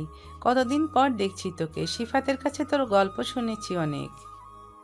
কেমন আছিস বাবা? আয় ভেতরে আয়। আঙ্কেল, আন্টি, আমি ভালো আছি। আপনারা কেমন আছেন? আপনাদের দেখে খুব ভালো লাগলো। নীলের বিনয় দেখে সিফাতের বাবা মা খুব খুশি হন। তারা কুশল বিনিময় করেন এবং নীলকে বাড়ির ভেতরে নিয়ে যান। ড্রয়িং রুমে বসে হালকা চা নাস্তার পর্ব শেষ হয়। সিফাতের পরিবার নীলের প্রতি যে উষ্ণ আতিথেয়তা দেখাচ্ছে তা নীলের মন ছুঁয়ে যায়। তার মনে হয় সে যেন নিজের বাড়িতেই ফিরে এসছে। চল নীল, তোর রুমটা দেখিয়ে দিই, তুই ফ্রেশ হয়ে বিশ্রাম নে। সিফাত নীলকে দোতলায় একটি পরিপাটি রুমের দিকে নিয়ে যায়। রুমটা বেশ খোলামেলা, সুন্দর করে সাজানো। নীল তার ব্যাগপত্র রুমে রেখে দেয়। সে তার ব্যাগ থেকে প্রয়োজনীয় জিনিসপত্রগুলো বের করছিল যখন হঠাৎই তার পেছন থেকে কিসের যেন একটা আওয়াজ হয়। নীল ঘাড় ঘুরিয়ে পেছনে তাকাতেই সঙ্গে সঙ্গে কে যেন তার চোখে কিছু একটা ছুঁড়ে মারে। আহ! নীলের চিৎকারে বাড়ির সবাই সঙ্গে সঙ্গে সেখানে চলে আসে। সিফাতের মা দ্রুত ছুটে এসে নীলের চোখে হাত দিয়ে পানি দিতে শুরু করে। হায় হায়, এটা কি হলো? আদিবা, তুই এটা কি করলি? এই আদিবা, তুই এটা কি করলি? কেন ভাইয়া? আমি তো ঠিক কাজই করেছি। আর মা, তুমি ওই চোরটার চোখে পানি দিচ্ছ কেন? আরে বোকা, ও চোর হতে যাবে কেন? ও আমার বন্ধু নীল, আমার কলেজ লাইফের বন্ধু। ও ঢাকা থাকে, এখানে ঘুরতে এসেছে। কি? তোমার বন্ধু? কই, আগে তো দেখিনি। আগে বললে কি আর এমন করতাম? আদিবা তখন মনে মনে বলে, তাই তো ভাবছিলাম, চোরেরা তো দেখতে এত হ্যান্ডসাম হয় না। দূর, এটা আমি কি করলাম? উনি এখন আমায় কি ভাববে? ছি ছি ছি, আদিবা, ছি। দর্শক, আপনারা যারা এখনো ঘটনাটি বুঝতে পারেননি তাদেরকে বলছি। আসলে সিফাতের ছোট বোন হচ্ছে আদিবা। আদিবা মাত্র ভার্সিটি থেকে ফিরে এসছে। তখন ও ওর রুমে যাওয়ার সময় গেস্ট রুমে নীলকে দেখে আর নীলকে চোর মনে করে। মরিচের গুঁড়া পানিতে গুলে সেগুলো নীলের চোখে ছুঁড়ে মারে। তারপর থেকে তো দেখছেনি। তাহলে এখন চলুন গল্পের বাকি অংশে ফিরি। নীলের চোখে অনেকক্ষণ ধরে পানি দেওয়ার পরে নীল উঠে দাঁড়ায়। চোখে জ্বালা তখনও কিছুটা ছিল, কিন্তু সে নিজেকে স্বাভাবিক রাখার চেষ্টা করে। বাবা নীল, কিছু মনে করো না। ও না বুঝে এমনটা করে ফেলেছে। আমি ওর পক্ষ থেকে তোমার কাছে ক্ষমা চাইছি। আন্টি, আপনি আমার কাছে ক্ষমা চাইছেন কেন? আপনি আমার মায়ের বয়সী, আর উনি ভুল কিছু করেননি। এরকম সতর্ক থাকাই প্রয়োজন। নতুন কাউকে দেখলে এমনটা হতেই পারে। নীলের কথায় আদিবা কিছুটা স্বস্তি পায়। সে ধীর পায়ে নীলের দিকে এগিয়ে আসে। সরি ভাইয়া, আমি আসলে না বুঝে ভুল করে ফেলেছি। প্লিজ আমাকে ক্ষমা করে দেন। আরে না না, আমার সমস্যা নেই, কোনো ব্যাপার না। কথাটি বলে নীল যেন থমকে যায়। এতক্ষণ যাবৎ সে আদিবার দিকে ঠিক করে তাকায়নি, কেবল তার চোখে জল দেওয়ার কারণে। এবার যখন সে আদিবার দিকে তাকালো, তার নিঃশ্বাস যেন বন্ধ হয়ে আসে। সে আদিবাকে দেখে পুরাই ক্রাশ খেয়ে যায়। কথাটি বলে নীল যেন থমকে যায়। এতক্ষণ যাবৎ সে আদিবার দিকে ঠিক করে তাকায়নি, কেবল তার চোখে জল দেওয়ার কারণে। এবার যখন সে আদিবার দিকে তাকালো, তার নিঃশ্বাস যেন বন্ধ হয়ে আসে। সে আদিবাকে দেখে পুরোই ক্রাশ খেয়ে যায়। আদিবার পরনে ছিল একটি সাধারণ সালোয়ার কামিজ, যা তার ছিপছিপে গড়নকে আরো আকর্ষণীয় করে তুলছিল। তার খোলা চুলগুলো পিঠের উপর ছড়িয়েছিল যেন কালো মেঘের রাশি। মুখটা ছিল একেবারে মেকআপহীন, কিন্তু তাতে এক অপরূপ লাবণ্য ফুটে উঠেছিল। তার হরিণীর মতো বড় বড় চোখ দুটোতে ছিল এক গভীর মায়াময়তা, আর সেই চোখে তখনও অনুতাপের ছায়া। তার ঠোঁটের কোণে হালকা হাসি, যা লজ্জায় চাপা পড়েছিল, কিন্তু সেই হাসিটুকু ছিল বড্ড মিষ্টি। আদিবা নিরীহ চেহারা আর নিষ্পাপ চোখে যেন নীলের মনে থাকা সেই স্বপ্নের প্রতিছবি। তার পুরো অস্তিত্ব যেন বলতে চাইছিল, একেই তো খুঁজছিল নীল। আসলে কোনো সমস্যা নেই আদিবা, তুমি তো জানো না, তাই এমনটা করে ফেলেছো। আমি আমি ভীষণ দুঃখিত ভাইয়া, আর কখনো এমন হবে না। আচ্ছা হয়েছে, এখন নীলকে একটু বিশ্রাম নিতে দে। আর তোর এই চোর ধরার বুদ্ধি ছাড়। দূর ভাইয়া। সিফাত আর তার মা হেসে ওঠেন। আদিবা মুখ ফিরিয়ে দ্রুত নিচে চলে যায়, সম্ভবত নিজের বোকামির জন্য লজ্জিত হয়ে। নীলের চোখ তখনও আদিবার গমন পথের দিকে স্থির। তার মনে এক অদ্ভুত প্রশান্তি, যেন এতদিনের খুঁজে ফেরা মানুষটির দেখা মিলেছে। যাক বাবা, তুমি কিছু মনে করনি, এটাই বড় কথা। এখন যাও, ফ্রেশ হয়ে নাও। আমরা রাতের খাবার তৈরি করছি। ঠিক আছে আন্টি। নীল রুমে ফিরে আসে। তার মন তখনও আদিবার রূপে মোহিত। সে বিছানায় বসে নিজের মনেই হাসে। এই মেয়েটাই এভাবেই হবে আমাদের প্রথম দেখা। মরিচের গুরু চোখে ছুঁড়ে মেরে। জীবনের রহস্যগুলো আসলেই অদ্ভুত। এতদিন ধরে যাকে খুঁজছিলাম সেখানে শিবহাতের ছোট বোন। আর কি সরল, কি নিষ্পাপ ওর চেহারা। আমার টাকা কেন আমাকে ভালোবাসবে, এই কথার মানে হয়তো আদিবাই প্রমাণ করবে। নীল ফ্রেশ হয়ে যখন নিচে আসে তখন দেখে ডাইনিংয়ে সিফাত, তার বাবা মা এবং আদিবা সবাই খাবার টেবিলে উপস্থিত। আদিবা নীলের দিকে আর চোখে তাকাচ্ছিল, কিন্তু চোখাচোখি হতেই দ্রুত চোখ সরিয়ে নিচ্ছিল। নীলের কাছে আদিবার এই লজ্জা মেশানো চাহনি আরো ভালো লাগে। তাদের মধ্যে হালকা গল্পগুজব হয়। সিফাতের বাবা মা নীলের পড়াশোনা আর কাজের কথা জিজ্ঞাসা করেন। নীল তার ফ্রিল্যান্সিং পরিচয়ের আড়ালে স্বাভাবিকভাবেই উত্তর দেয়। আদিবা চুপচাপ খাচ্ছিল, তবে নীলের দিকে তার চোখ বারবার চলে যাচ্ছিল। নীলের মনে হলো এই মেয়েটার মধ্যেও কেমন যেন একটা নীরব রহস্য লুকিয়ে আছে। খাবার শেষে সবাই ড্রয়িং রুমে বসে টিভি দেখছিল। নীল সিফাতের পাশে বসে। তোদের আদিবা খুব হাসি খুশি মনে হচ্ছে। হ্যাঁ, ও এমনই, একটু চঞ্চল, ভার্সিটিতে পড়ে, ইংরেজিতে অনার্স করছে। নীলের মনে আদিবাকে নিয়ে আরো কৌতূহল বাড়ে। এই মেয়েটি কি সত্যিই তার সেই স্বপ্নের মানুষ, নাকি তার এই মুগ্ধতা কেবলই একটি সাময়িক অনুভূতি? নীলের মনে তখন একটাই চিন্তা, কিভাবে আদিবার কাছাকাছি আসা যায়, কিভাবে তাকে আরো গভীরভাবে জানা যায়। এই নতুন সম্পর্ক কি নীলের জীবনের মোড় ঘুরিয়ে দিবে? রাতের খাবার শেষ করে ড্রয়িং রুমে বসে টিভি দেখতে দেখতে নীলের মন আদিবার দিকেই ঘুরপাক খাচ্ছিল। সিফাতের সাথে টুকটাক কথা বলছিল বটে, কিন্তু তার সমস্ত মনোযোগ ছিল আদিবার প্রতিটি ছোট ছোট নড়াচড়া আর হাসির দিকে। আদিবাও মাঝে মাঝে আর চোখে নীলের দিকে তাকাচ্ছিল। তাদের চোখাচোখি হলেই আদিবা লজ্জায় চোখ নামিয়ে নিচ্ছিল। নীলের মনে এক অদ্ভুত ভালো লাগা কাজ করছিল। রাত গভীর হলে একে একে সবাই নিজেদের রুমে চলে যায়। নীলও তার রুমে এসে দরজা বন্ধ করে। সারাদিনের ক্লান্তি থাকলেও তার চোখে ঘুম নেই। আদিবার নিষ্পাপ মুখটা যেন তার চোখের সামনে ভাসছে। নীল বিছানায় শুয়ে সিলিংয়ের দিকে তাকিয়ে নিজে নিজে বলে, একই কি তবে করছিলাম আমি? আমার জীবনে কি এভাবেই আসবে সেই মানুষটি? আদিবা নামটাকে মিষ্টি, আর ওর হাসিটা, চোখে মায়া যেন সব ক্লান্তি ভুলিয়ে দেয়। এক সপ্তাহ ধরে যাকে হন্য হয়ে খুঁজেছি, সেখানে শিবহাতের নিজের বোন। কি অদ্ভুত নিয়তি! আমার টাকার জৌলুস, যার চোখে বাধা লাগাবে না, যে আমাকে ভালোবাসবে আমার ভেতরের মানুষটাকে দেখে। আদিবা কি সেই মানুষ? ওর মধ্যে কোনো কৃত্রিমতা নেই, কোনো অহংকার নেই, শুধু সরলতা আর পবিত্রতা। কিন্তু আমি তো এখানে একজন সাধারণ ফ্রিল্যান্সার। আমার আসল পরিচয় তো ও জানে না। যদি কোনোদিন জানতে পারে যে আমি কে, তখন কি ও আমাকে ভুল বুঝবে? এই রহস্যময় লুকোচুরি কি আমাদের দুজনের মধ্যে কোনো দূরত্ব তৈরি করবে, নাকি আমাদের অপ্রত্যাশিত গল্পের শুরুটা এক নতুন মোড় নেবে? আমার এই অনুভূতি কি শুধু এক সাময়িক মুগ্ধতা, নাকি সত্যিকারের ভালোবাসার জন্ম হচ্ছে? আমার মনে হচ্ছে এই হবিগঞ্জ যাত্রা আমার জীবনের সবচেয়ে গুরুত্বপূর্ণ সিদ্ধান্ত ছিল। মনে হচ্ছে রিমি আর মায়ের স্বপ্ন পূরণ হওয়ার পথে। নীলের মনে তখন এক রাশ নতুন স্বপ্ন আর অদেখা আশার বীজ বুনছে। আদিবার আবির্ভাব তার জীবনের নিস্তরঙ্গ জলে যেন এক ঢেউ তুলে দিয়েছে। সে জানে না আগামীতে কি অপেক্ষা করছে, তবে তার মন আজ এক অদ্ভুত প্রশান্তিতে ভরে আছে। সে নতুন করে ভাবতে শুরু করে কিভাবে আদিবার কাছাকাছি আসা যায়, কিভাবে এই সম্পর্ককে এক নতুন দিকে নিয়ে যাওয়া যায়। আদিবার কথা ভাবতে ভাবতে নীল কখন যে ঘুমের কোলে ঢলে পড়ে সে নিজেও টের পায় না। সকালে মিষ্টি আলোয় নীলের ঘুম ভাঙে। তার মনে তখনও আদিবার মুখটা ভাসছে। গতরাতের অপ্রত্যাশিত সাক্ষাৎ তার মনে এক নতুন আশা জন্ম দিয়েছে। সে জানে এই সুযোগ হাতছাড়া করা যাবে না। আজই তাকে আদিবার কাছাকাছি আসার একটা পথ খুঁজে বের করতে হবে। নীল ফ্রেশ হয়ে নিচে নামে। ড্রয়িং রুমে সিফাতের মা, বাবা আর আদিবা বসে সকালে নাস্তা করছিল। নীলকে দেখে সবাই হাসি মুখে স্বাগত জানায়। আয় বাবা নীল, নাস্তা করে নে। হ্যাঁ আন্টি, আসছি। নীল সবার সাথে নাস্তা করতে বসে। সে মনে মনে একটা বাহানা খুঁজছিল কিভাবে আদিবার সাথে তার ভার্সিটিতে যাওয়া যায়। আচ্ছা শিফাত, আমি ভাবছি আজকে একটু আদিবার ভার্সিটিতে ঘুরতে যাব। শুনেছি ভার্সিটি অনেক সুন্দর। হ্যাঁ নীল, ভার্সিটিটা আসলে অনেক সুন্দর। বিশাল ক্যাম্পাস, চারপাশে সবুজ আর পুরনো কিছু ভবন, দেখতে বেশ ভালোই লাগে। তাই বুঝি? তাহলে তুই কি আমাকে একটু নিয়ে যাবে? নতুন জায়গা, একা একা বুঝতে পারবো না। আরে আদিবা তো একটু পরে ভার্সিটিতে যাবে, ও তোকে নিয়ে যাবে। আমার তো এখন দোকানে যেতে হবে।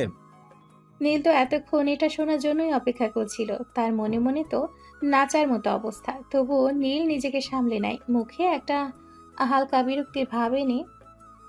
আরে না না, কি বলিস?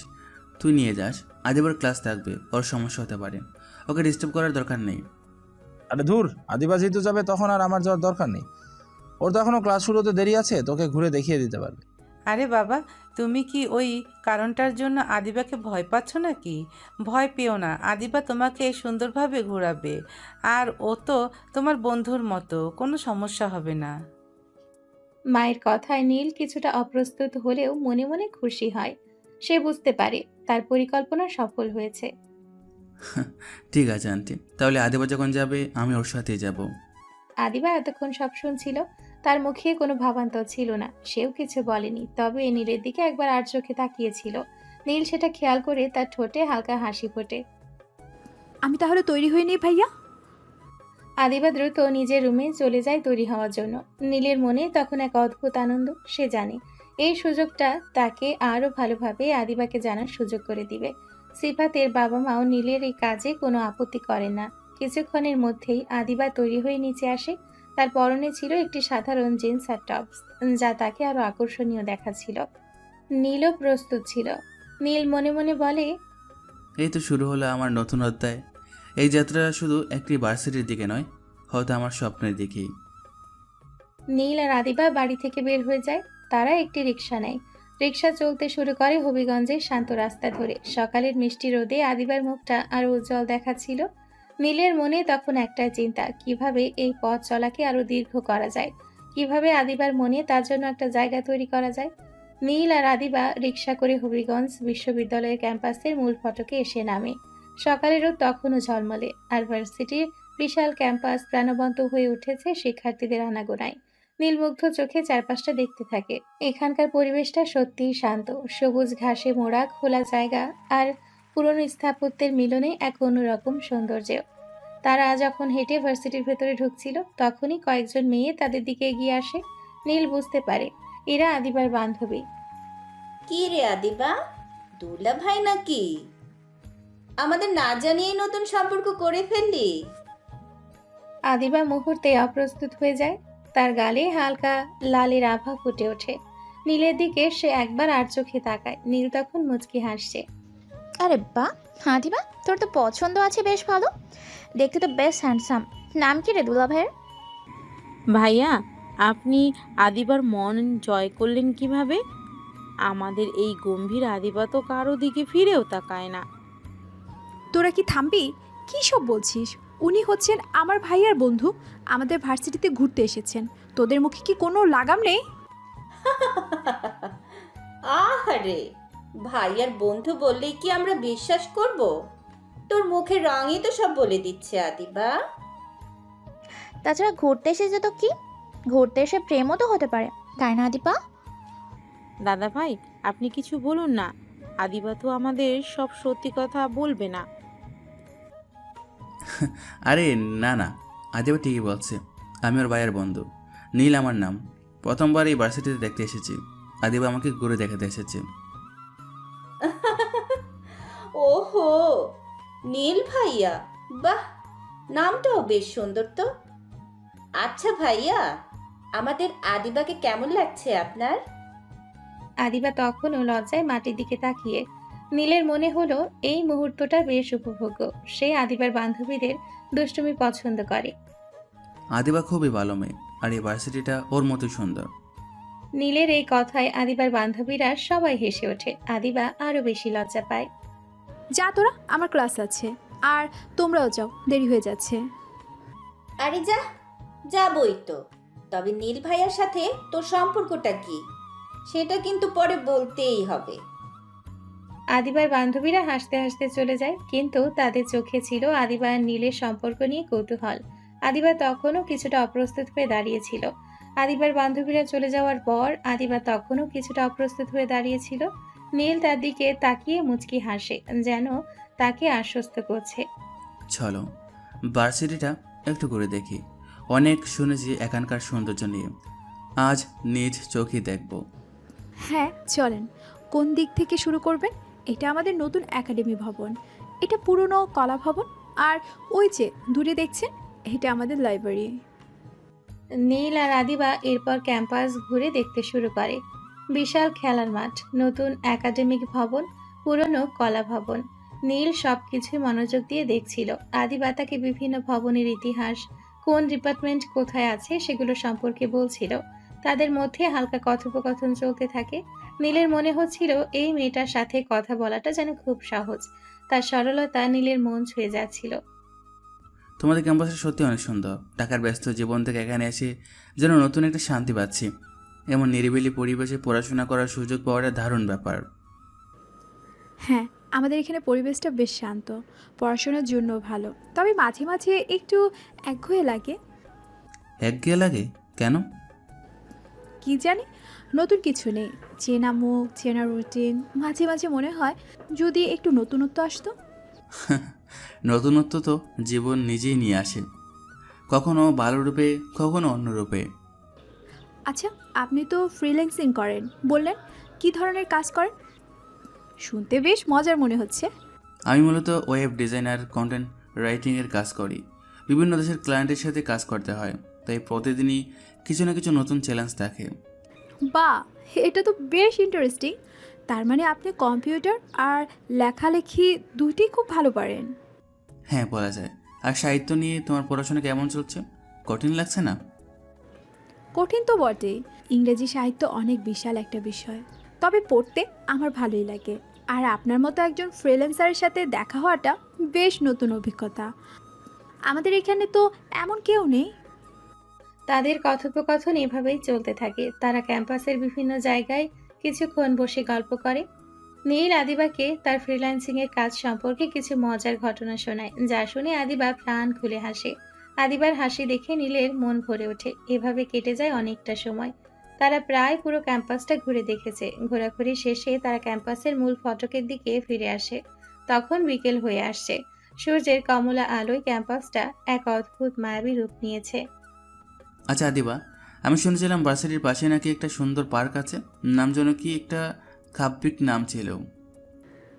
হ্যাঁ ভাইয়া, ঠিক বলেছেন। ভার্সিটির পাশেই পার্ক আছে, কাব্যকুঞ্জ। অনেক সুন্দর জায়গা। বিকেলবেলায় অনেকে ঘুরতে আসে, বিশেষ করে কাপলরা। আর ওখানে পুরনো একটা শান বাঁধানো পুকুর আছে। বিকেলবেলায় দেখতে দারুণ লাগে। কাব্যকুঞ্জ নামটাও বেশ কাব্যিক। আর কাপলদের জায়গা বলছো? তাহলে চলো আমরা গিয়ে ঘুরে আসছি। এখন তো বিকেল হয়ে আসছে, আলোটাও বেশ সুন্দর। আর তুমি যেহেতু বললে সুন্দর পুকুর আছে, তাহলে তো দেখতেই হবে। আদিবা কিছুক্ষণ চুপ করে থাকে। তার মুখে একটা দ্বিধা দেখা যায়। তার মনে হলো হয়তো আদিবা কাপলদের জায়গা শুনে ইতস্তত করছে, অথবা তার কোনো কাজ আছে। কিন্তু আদিবা কিছু একটা ভেবে রাজি হয়ে যায়। তার চোখে এক ঝলক অন্যরকম আলো দেখা যায়, যেন একটা নতুন সম্ভাবনা উকি দিচ্ছে। ঠিক আছে, চলেন। পার্কটা দেখতে সত্যিই সুন্দর। হেঁটে যেতে খুব বেশি সময় লাগবে না। নীলের মুখে আবারও আনন্দের হাসি ফোটে। সে বুঝতে পারে আদিবা রাজি হওয়ায় তাদের মধ্যে হয়তো আরো কিছু সময় কাটানোর সুযোগ হবে। তারা ভার্সিটি থেকে বেরিয়ে পার্কের দিকে হাঁটা শুরু করে। হবিগঞ্জের এই শান্ত বিকেলের আলোয় তাদের এই নতুন যাত্রা কোথায় গিয়ে থামবে নীল তখনও জানে না। তার মনে তখনও আদিবাকে ঘিরে এক রহস্যময় অনুভূতি আর এক নতুন ভালোবাসার স্বপ্ন। নীল আর আদিবা হাঁটা শুরু করে কাব্যকুঞ্জ পার্কের দিকে। বিকেলে নরম আলো তাদের পথ চলায় এক মায়াবী আভা ছড়াচ্ছিল। ভার্সিটির ব্যস্ততা ছেড়ে এই শান্ত পরিবেশে এসে নীলের মনটা আরো ফুরফুরে হয়ে ওঠে। আদিবাও যেন কেমন এক অজানা খুশিতে মেতে ওঠে। তাদের এই নীরব পথ চলা যেন এক নতুন গল্পের পূর্বাভাস দিচ্ছিল। পার্কে পৌঁছে নীল মুগ্ধ হয়ে যায়। চারিদিকে সবুজের সমারোহ, নানা রঙের ফুলের সমারোহ, আর তার মাঝে শান বাঁধানো পুকুর। পুকুরের জলে বিকেলের সূর্যের আভা এক অদ্ভুত সোনালী রং তৈরি করেছে। কিছু দূরে পাখির কিচিরমিচির শব্দ আর মৃদু হাওয়ায় গাছের পাতার মর্মর ধ্বনি এক শান্তিময় পরিবেশ সৃষ্টি করেছে। আদিবা, এই জায়গাটা সত্যি অসাধারণ, কি সুন্দর। হ্যাঁ ভাইয়া, আমি তো বলেছি আপনাকে, পার্ক অনেক সুন্দর। তারা পার্কের ভেতরে হাঁটতে থাকে। কিছুক্ষণ হাঁটার পর তার পুকুর ঘাটের পাশে একটি বেঞ্চে বসে। মৃদু বাতাসে আদিবা চুল উড়ছিল, আর তার মুখের উপর বিকেলের মিষ্টি রোদ এসে পড়ছিল। নীলের চোখ আদিবার দিকে থেকে সরছিল না। আচ্ছা আদিবা, তুমি কি এখানে প্রায় আসো? হ্যাঁ, মাঝে মাঝে আসি। যখন মন খারাপ থাকে বা কোনো কিছু নিয়ে ভাবতে ইচ্ছে করে, তখন এখানে এসে বসি।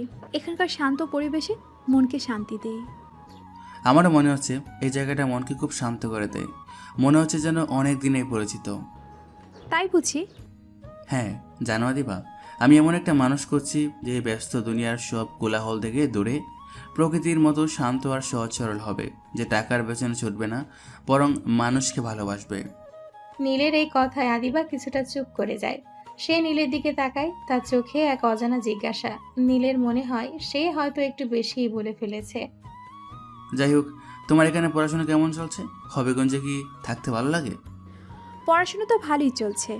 আর হবিগঞ্জ আমার নিজের শহর, ভালো লাগা তো আসবেই। তবে মাঝে মাঝে ঢাকার মতো বড় শহরের কথা ভাবি, যেখানে অনেক নতুন কিছু করার সুযোগ থাকে। হয়তো তোমার জীবনে নতুন কিছু করার সুযোগ আসবে, কে জানে, হয়তো তোমার স্বপ্ন পূরণ হবে। এভাবেই তাদের মধ্যে আরো কিছুক্ষণ কথা চলে। তাদের মধ্যে এক অদৃশ্য টান যেন ক্রমেই বেড়ে উঠছিল। তারা হাঁটতে হাঁটতে পুরো পার্কটা ঘুরে দেখে। বিকেলের শেষ আলো যখন বিলীন হয়ে যাচ্ছিল, তখন তারা পার্ক থেকে বের হওয়ার সিদ্ধান্ত নেয়। রিকশায় করে বাড়ির পথে ফিরতে ফিরতে সন্ধে নেমে আসে। শহরের বাতিগুলো জ্বলে উঠেছে। আদিবা, আজকের দিনটা অনেক সুন্দর ছিল। তোমাকে অনেক ধন্যবাদ আমাকে এত সুন্দর একটা দিনের সময় দেওয়ার জন্য। তার সাথে সরি। সরি কেন? আমার জন্য তো তোমার আজকের ভার্সিটি মিস হয়ে গেল, ক্লাস করতে পারলে না তাই। আরে না, কোনো সমস্যা নেই। আপনি আমাদের গেস্ট, আপনার জন্য তো এইটুকু করতেই পারি। তাছাড়া আজকের দিনটা আমারও খুব ভালো লেগেছে। নীলের মুখে একরাশ হাসি ফোটে। আদিবার এই সরল স্বীকারোক্তি তার মন ছুঁয়ে যায়। তারা সিফাতের বাড়িতে পৌঁছায়। বাড়ির ভেতরে ঢোকার সময় সিফাতের মা তাদের দেখে এগিয়ে আসেন। কি রে তোরা, এত দেরি করলি যে? কোথায় ছিলি? আন্টি, আমরা ভার্সিটি আর পার্কে ঘুরে এসেছি। আচ্ছা ঠিক আছে, যাও দুজনে ফ্রেশ হয়ে আসো, রাতের খাবার প্রায় তৈরি হয়ে গেছে। নীলের মুখে হালকা হাসি। আদিবার দিকে তাকিয়ে সে মাথা নাড়ে। দুজনে নিজেদের রুমের দিকে চলে যায়। নীলের মনে তখন এক অদ্ভুত রোমান্স। আদিবার সাথে কাটানো প্রতিটি মুহূর্ত তার কাছে অমূল্য মনে হচ্ছিল। এই নীরব ভালোবাসা কি এবার মুখ খুলবে? দেখা যাক সামনে কি হয়। নীল আর আদিবা নিজেদের রুমে গিয়ে ফ্রেশ হয়ে আসে। ততক্ষণে রাতের খাবার টেবিলে সবার জন্য অপেক্ষা করছে। সিফাত, তার বাবা মা এবং নীল ও আদিবা সবাই মিলে ডাইনিং রুমে বসে। আজকের দিনে আদিবার সাথে কাটানোর সময় নীলের মনকে এক অন্যরকম প্রশান্তি দিচ্ছিল। আদিবার চোখেও দেখা যাচ্ছিল এক নতুন ঝলক, যা নীলের নজর এড়ায়নি। কিরে নীল, কেমন লাগলো আমাদের ভার্সিটি আর পার্কটা? অসাধারণ আঙ্কেল। ভার্সিটিটা যেমন সুন্দর তেমনই নিরিবিলি, আর কাব্যকুঞ্জ সে তো আরও বেশি শান্তিময়। আদিবা খুব সুন্দরভাবে ঘুরিয়ে দেখিয়েছে। কিরে আদিবা, তোর অতিথি পরায়ণতা দেখে তো নীল মুগ্ধ। আরে ভাইয়া, কী সব বলছো? যাক বাবা, তুমি খুশি হয়েছো, এটাই আমাদের জন্য বড় কথা। নতুন জায়গায় এসে যেন মন খারাপ না হয়, সেটাই তো চাই। মন খারাপ হওয়ার কোনো কারণ নেই আন্টি। আপনাদের এত আদর আর আদিবার সঙ্গ আজকের দিনটা তো আমার মনে রাখার মতো হয়ে থাকবে। নীলের কথায় আদিবা লজ্জায় মাথা নিচু করে। সিফাত আর তার বাবা মাও হাসতে থাকে। খাবার টেবিলে আরও কিছু হালকা কথাবার্তা হয়। রাতের খাবার শেষ করে সবাই ড্রয়িং রুমে বসে গল্প করছে। কিছুক্ষণের মধ্যেই ক্লান্তি অনুভব করায় সবাই নিজের রুমে চলে যায়। আদিবা নিজের রুমে এসে খাটে শুয়ে পড়ে। সারাদিনের ঘটনাগুলো তার চোখের সামনে ভেসে উঠছিল। নীলের সাথে কাটানো প্রতিটি মুহূর্ত, তার সহজ ব্যবহার আর নীলের বলা কথাগুলো তার কানে বাজছিল। আদিবার মনে এক অদ্ভুত অনুভূতি খেলা করছিল। আমার ওনার কথা এত মনে পড়ছে কেন? এর আগে তো এমন কারো কথা এত ভাবিনি। ওনার চোখ দুটোতে কেমন যেন একটা গভীরতা আছে। আর যখন হাসেন তখন তো দূর। আদিবা, তুই এসব কি ভাবছিস? ও তো ভাইয়ার বন্ধু, একজন গেস্ট, কিন্তু ওনার সাথে কথা বলতে কেন আমার জানি খুব ভালো লাগে। মনে হচ্ছে যেন অনেক দিনের চেনা। উনি কি আমাকে কিছু বোঝাতে চাইছিলেন যখন তিনি বললেন এমন মানুষ খুঁজেছি যে টাকার পিছনে ছুটবে না, বরং মানুষকে ভালোবাসবে? কে জানে। কিন্তু ওনার সাথে আবার কবে দেখা হবে? এই দিনটা যদি আরও লম্বা হতো। অন্যদিকে নীল তার রুমে ফিরে আসে। সে বিছানায় বসে পকেট থেকে মোবাইলটা বের করে। তার মন খুশিতে ভরে আছে। আজ সে তার বাবা মাকে একটা দারুণ খবর দিতে পারবে। নীল সাথে সাথে তার বাবা মাকে কল দেয়। হ্যালো মা, মা আমি তো তোমাদের বৌমাকে পেয়ে গেছি। কি বলছিস নীল? সত্যি? কে সে? কোথায় পেলি? হ্যাঁ মা, সত্যি। ওর নাম আদিবা, সে ওদের ছোটো বোন। আজ ওর সাথেই ভার্সিটি আর পার্ক ঘুরে এলাম। ও এত সরল আর মিষ্টি, আমার মনে হয় ওকেই আমি খুঁজছিলাম। আদিবা সিফাতের বোন? বাহ, আমাদের তো মনে হচ্ছে এবার তোর বিয়েটা হবেই, কিন্তু তুই তো তোর আসল পরিচয় দিসনি। ও কি জানে? না বাবা, ও জানে না। আমি ওকে বলেছি আমি একজন ফ্রিল্যান্সার, আপাতত এটাই থাকুক।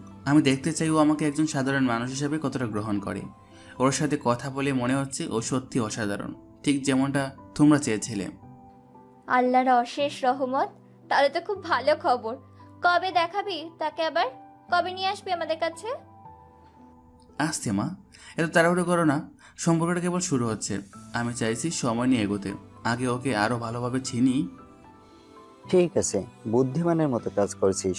তবে খবরটা শুনে আমরা খুব খুশি হলাম। সাবধানে থাকিস। নীল কল রেখে দেয়। তার মন তখনও খুশিতে ডকডক করছে। আদিবার মুখটা তার চোখের সামনে ভেসে উঠছে, সেই লজ্জা পাওয়া মুখ, সেই হাসি, আর তার নিষ্পাপ চোখ।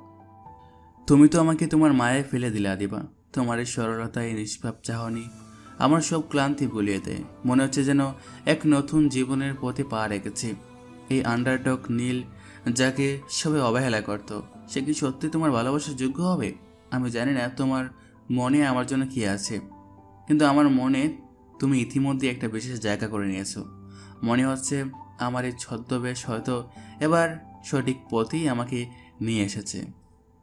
নীল ও আদিবার মনে কি একই রকম অনুভূতি জন্ম নিচ্ছে? তাদের এই নতুন সম্পর্ক কি মসৃণভাবে এগিয়ে যাবে, নাকি তাদের সামনে কোনো অপ্রত্যাশিত চ্যালেঞ্জ অপেক্ষা করছে?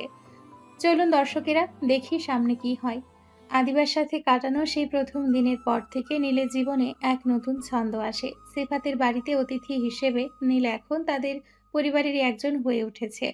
আদিবার সাথে তার প্রতিদিন দেখা হয়, কথা হয়। তাদের সম্পর্কটা যেন খুব দ্রুতই বন্ধুত্বের সীমা পেরিয়ে এক নতুন পথে হাঁটতে শুরু করে। সকালবেলা নীল ঘুম থেকে উঠেই দেখত আদিবা হয়তো ড্রয়িং রুমে বসে বই পড়ছে, অথবা বাগানে গাছের পরিচর্যা করছে। নীল নিচে নামতেই আদিবা হাসি মুখে তাকে স্বাগত জানাতো।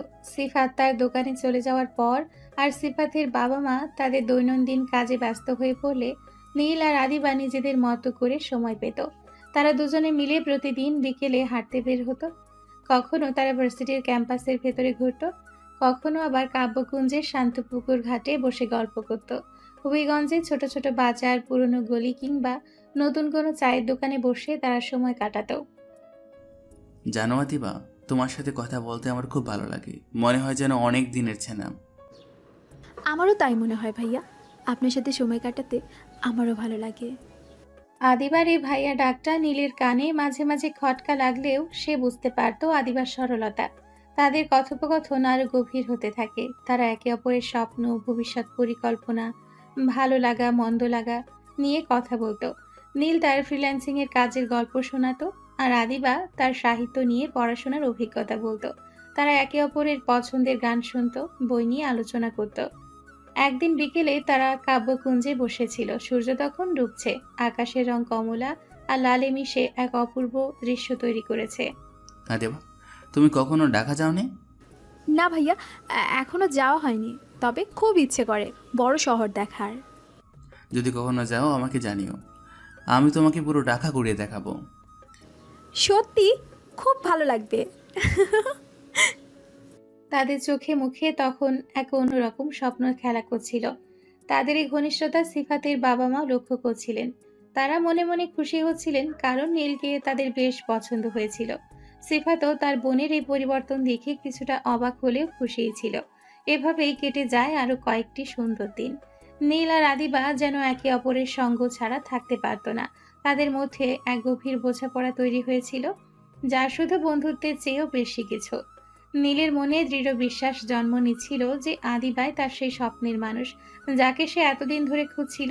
আদিবার মনেও নীলের জন্য এক বিশেষ জায়গা তৈরি হচ্ছিল, যা সে নিজেও হয়তো পুরোপুরি বুঝতে পারছিল না। তাদের এই নতুন সম্পর্ক যেন হবিগঞ্জের শান্ত পরিবেশে এক স্নিগ্ধ ভালোবাসার বীজ বুনে দিচ্ছিল। নীল আর আদিবার ঘনিষ্ঠতা ক্রমেই বাড়ছিল। তাদের প্রতিদিনের দেখা হওয়া, গল্প করা আর একসাথে সময় কাটানো যেন এক অন্যরকম ভালো লাগা তৈরি করছিল। তাদের মধ্যে এক নীরব বোঝাপড়া তৈরি হয়েছিল, যা দুজনেই অনুভব করছিল। সিফাতের বাড়িতেও নীল এখন পুরোপুরি মানিয়ে নিয়েছে, যেন সে তাদের পরিবারেরই একজন। একদিন সকালে নীল আদিবাকে প্রস্তাব দেয় হবিগঞ্জের একটি বিখ্যাত জায়গায় ঘুরতে যাওয়ার জন্য। আদিবা, আজ চলো আমরা হবিগঞ্জের কালেঙ্গা বন্যপ্রাণী অভয়ারণ্য থেকে ঘুরে আসি। শুনেছি ওখানকার প্রাকৃতিক সৌন্দর্য অসাধারণ। কালেঙ্গা? হ্যাঁ ভাইয়া, ওটা তো অনেক সুন্দর জায়গা। আমি অনেক দিন ধরেই যেতে চেয়েছিলাম। সিফাত তার দোকানে চলে যাওয়ার পর আর সিফাতের বাবা মা তাদের দৈনন্দিন কাজে ব্যস্ত হয়ে পড়লে নীল আর আদিবা কালিঙ্গার উদ্দেশ্যে রওনা দেয়। তারা একটি সিএনজি ভাড়া করে, প্রায় ঘন্টাখানেকের পথ। রাস্তার দুপাশে সবুজের সমারোহ, গ্রাম্য দৃশ্য আর ছোট ছোট টিলা সবকিছুই নীলের মনকে মুগ্ধ করে তোলে। আদিবাও পাশে বসে প্রকৃতির সৌন্দর্য উপভোগ করছিল। কালিঙ্গা বন্যপ্রাণী অভয়ারণ্যে পৌঁছে নীল আর আদিবা মুগ্ধ হয়ে যায়। বিশাল বনভূমি, উঁচু উঁচু গাছ আর পাখির কলরব এক অন্যরকম অনুভূতি দেয়। তারা বনের ভেতরে পায়ে হেঁটে ঘুরতে শুরু করে। আদিবা নীলকে বিভিন্ন গাছপালা আর পাখির নাম বলছিল, যা সে ছোটবেলা থেকে জেনে এসছে। আদিবা, এই জায়গাটা তো ছবির মতো সুন্দর, মনে হচ্ছে যেন কোনো অন্য জগতে চলে আসছি। হ্যাঁ ভাইয়া, এখানে এলে মনটা ভরে যায়। শহরের কোলাহল থেকে দূরে এমন একটা জায়গা আসাটা সত্যিই দারুণ। তারা বনের ভেতরে আরো গভীরে প্রবেশ করে। কিছুক্ষণ ঘোরাঘুরির পর তারা একটি নির্জন জায়গায় এসে পৌঁছায়, যেখানে একটি ছোট ঝর্ণা বয়ে যাচ্ছিল। ঝর্ণার পাশে কিছু বড় পাথর ছিল। তারা সেখানেই বসে পড়ে। ঝর্ণা জলের শব্দ আর পাখির গান ছাড়া সেখানে আর কোনো আওয়াজ ছিল না। পরিবেশটা ছিল খুবই শান্ত আর রোমান্টিক। আদিবা, তুমি কি জানো, আমার মনে হচ্ছে আমি যাকে খুঁজছিলাম তাকেও তো আমি পেয়ে গেছি। নীলের এই কথায় আদিবা চমকে ওঠে। তার চোখ নীলের চোখের দিকে স্থির হয়। আদিবার গাল দুটো লজ্জায় লাল হয়ে ওঠে। সে কিছু বলতে পারে না, শুধু নীলের দিকে তাকিয়ে থাকে। নীল আদিবার হাতের উপর নিজের হাত রাখে। আদিবার শরীর দিয়ে যেন এক মৃদু কম্পন বয়ে যায়। তাদের চোখাচোখি হয়, আর সেই মুহূর্তে যেন সময় থমকে যায়। তাদের মধ্যে এক নীরব রোমান্টিক পরিস্থিতি সৃষ্টি হয়। আদিবার হার্টবিট দ্রুত হতে থাকে। নীলেরও একই অবস্থা। ভাইয়া, আমার মনে হয় এবার আমাদের ফেরা উচিত, অনেক দেরি হয়ে যাচ্ছে। আদিবার কথা নীলের ঘোর কাটে। সে বুঝতে পারে তারা হয়তো একটু বেশি এগিয়ে গেছে। আদিবার চোখে স্পষ্ট লজ্জা আর অস্বস্তি। নীলও কিছুটা লজ্জিত হয়। হ্যাঁ, ঠিকই বলেছে, চলো ফেরা যাক। তারা দুজনেই দ্রুত উঠে দাঁড়ায়। সেই রোমান্টিক মুহূর্তের পর তাদের মধ্যে এক নীরবতা নেমে আসে। তারা আর বেশিক্ষণ সেখানে থাকে না, দ্রুত অভয়ারণ্য থেকে বেরিয়ে আসে এবং একটি সিএনজি নিয়ে বাড়ির উদ্দেশ্যে রওনা হয়। বাড়িতে ফেরার পথে তাদের মধ্যে তেমন কোনো কথা হয় না। দুজনেই নিজেদের মধ্যে ঘটে যাওয়া অপ্রকাশিত মুহূর্তটা নিয়ে ভাবছিল। নীলের মনে ছিল আদিবার প্রতি এক গভীর অনুভূতি, আর আদিবার মনে ছিল এক নতুন শিহরণ। বাড়িতে ঢোকার সময় নীল আদিবার দিকে তাকিয়ে বলে, আদিবা, আজকের দিনটা অনেক সুন্দর ছিল।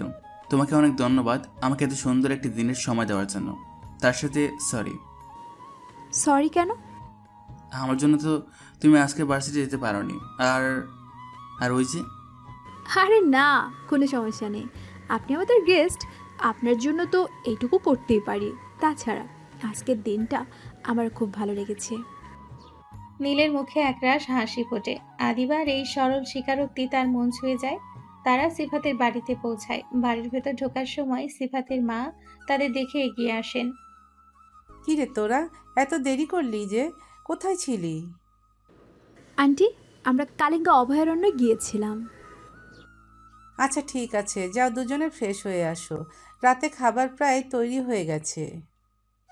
নীলের মুখে হালকা হাসি। আদিবার দিকে তাকিয়ে সে মাথা নাড়ে। দুজনেই নিজেদের রুমের দিকে চলে যায়। নীলের মনে তখন এক অদ্ভুত রোম্যান্স। আদিবার সাথে কাটানো প্রতিটি মুহূর্ত তার কাছে অমূল্য মনে হচ্ছিল। সেই রোমান্টিক মুহূর্তটি তাদের সম্পর্কের মোড় ঘুরিয়ে দিয়েছে, কিন্তু তাদের ভবিষ্যৎ কি হবে তা এখনো অজানা। কালিঙ্গা বন্যপ্রাণী অভয়ারণ্যে কাটানো সেই রোমান্টিক মুহূর্তের পর নীল আর আদিবার সম্পর্কটা যেন আরও এক ধাপ এগিয়ে যায়। গত 2 সপ্তাহ ধরে তারা একে অপরের সাথে আরো বেশি সময় কাটায়, একে অপরকে আরো গভীরভাবে চিনতে শুরু করে।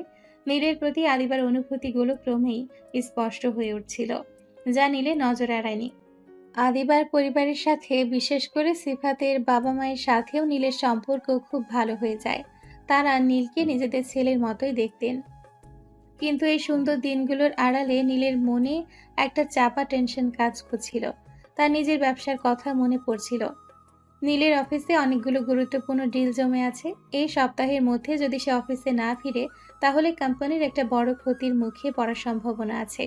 অথচ সে এখনও আদিবার কাছে নিজের মনের কথা বলতে পারেনি, নিজের আসল পরিচয়ও জানায়নি। এই দ্বিধা নীলকে অস্থির করে তুলছিল। সেদিন রাতে নীল তার রুমে বসে গভীর চিন্তায় ডুবেছিল। নীল চিন্তার সাগরে ডুব দেয়।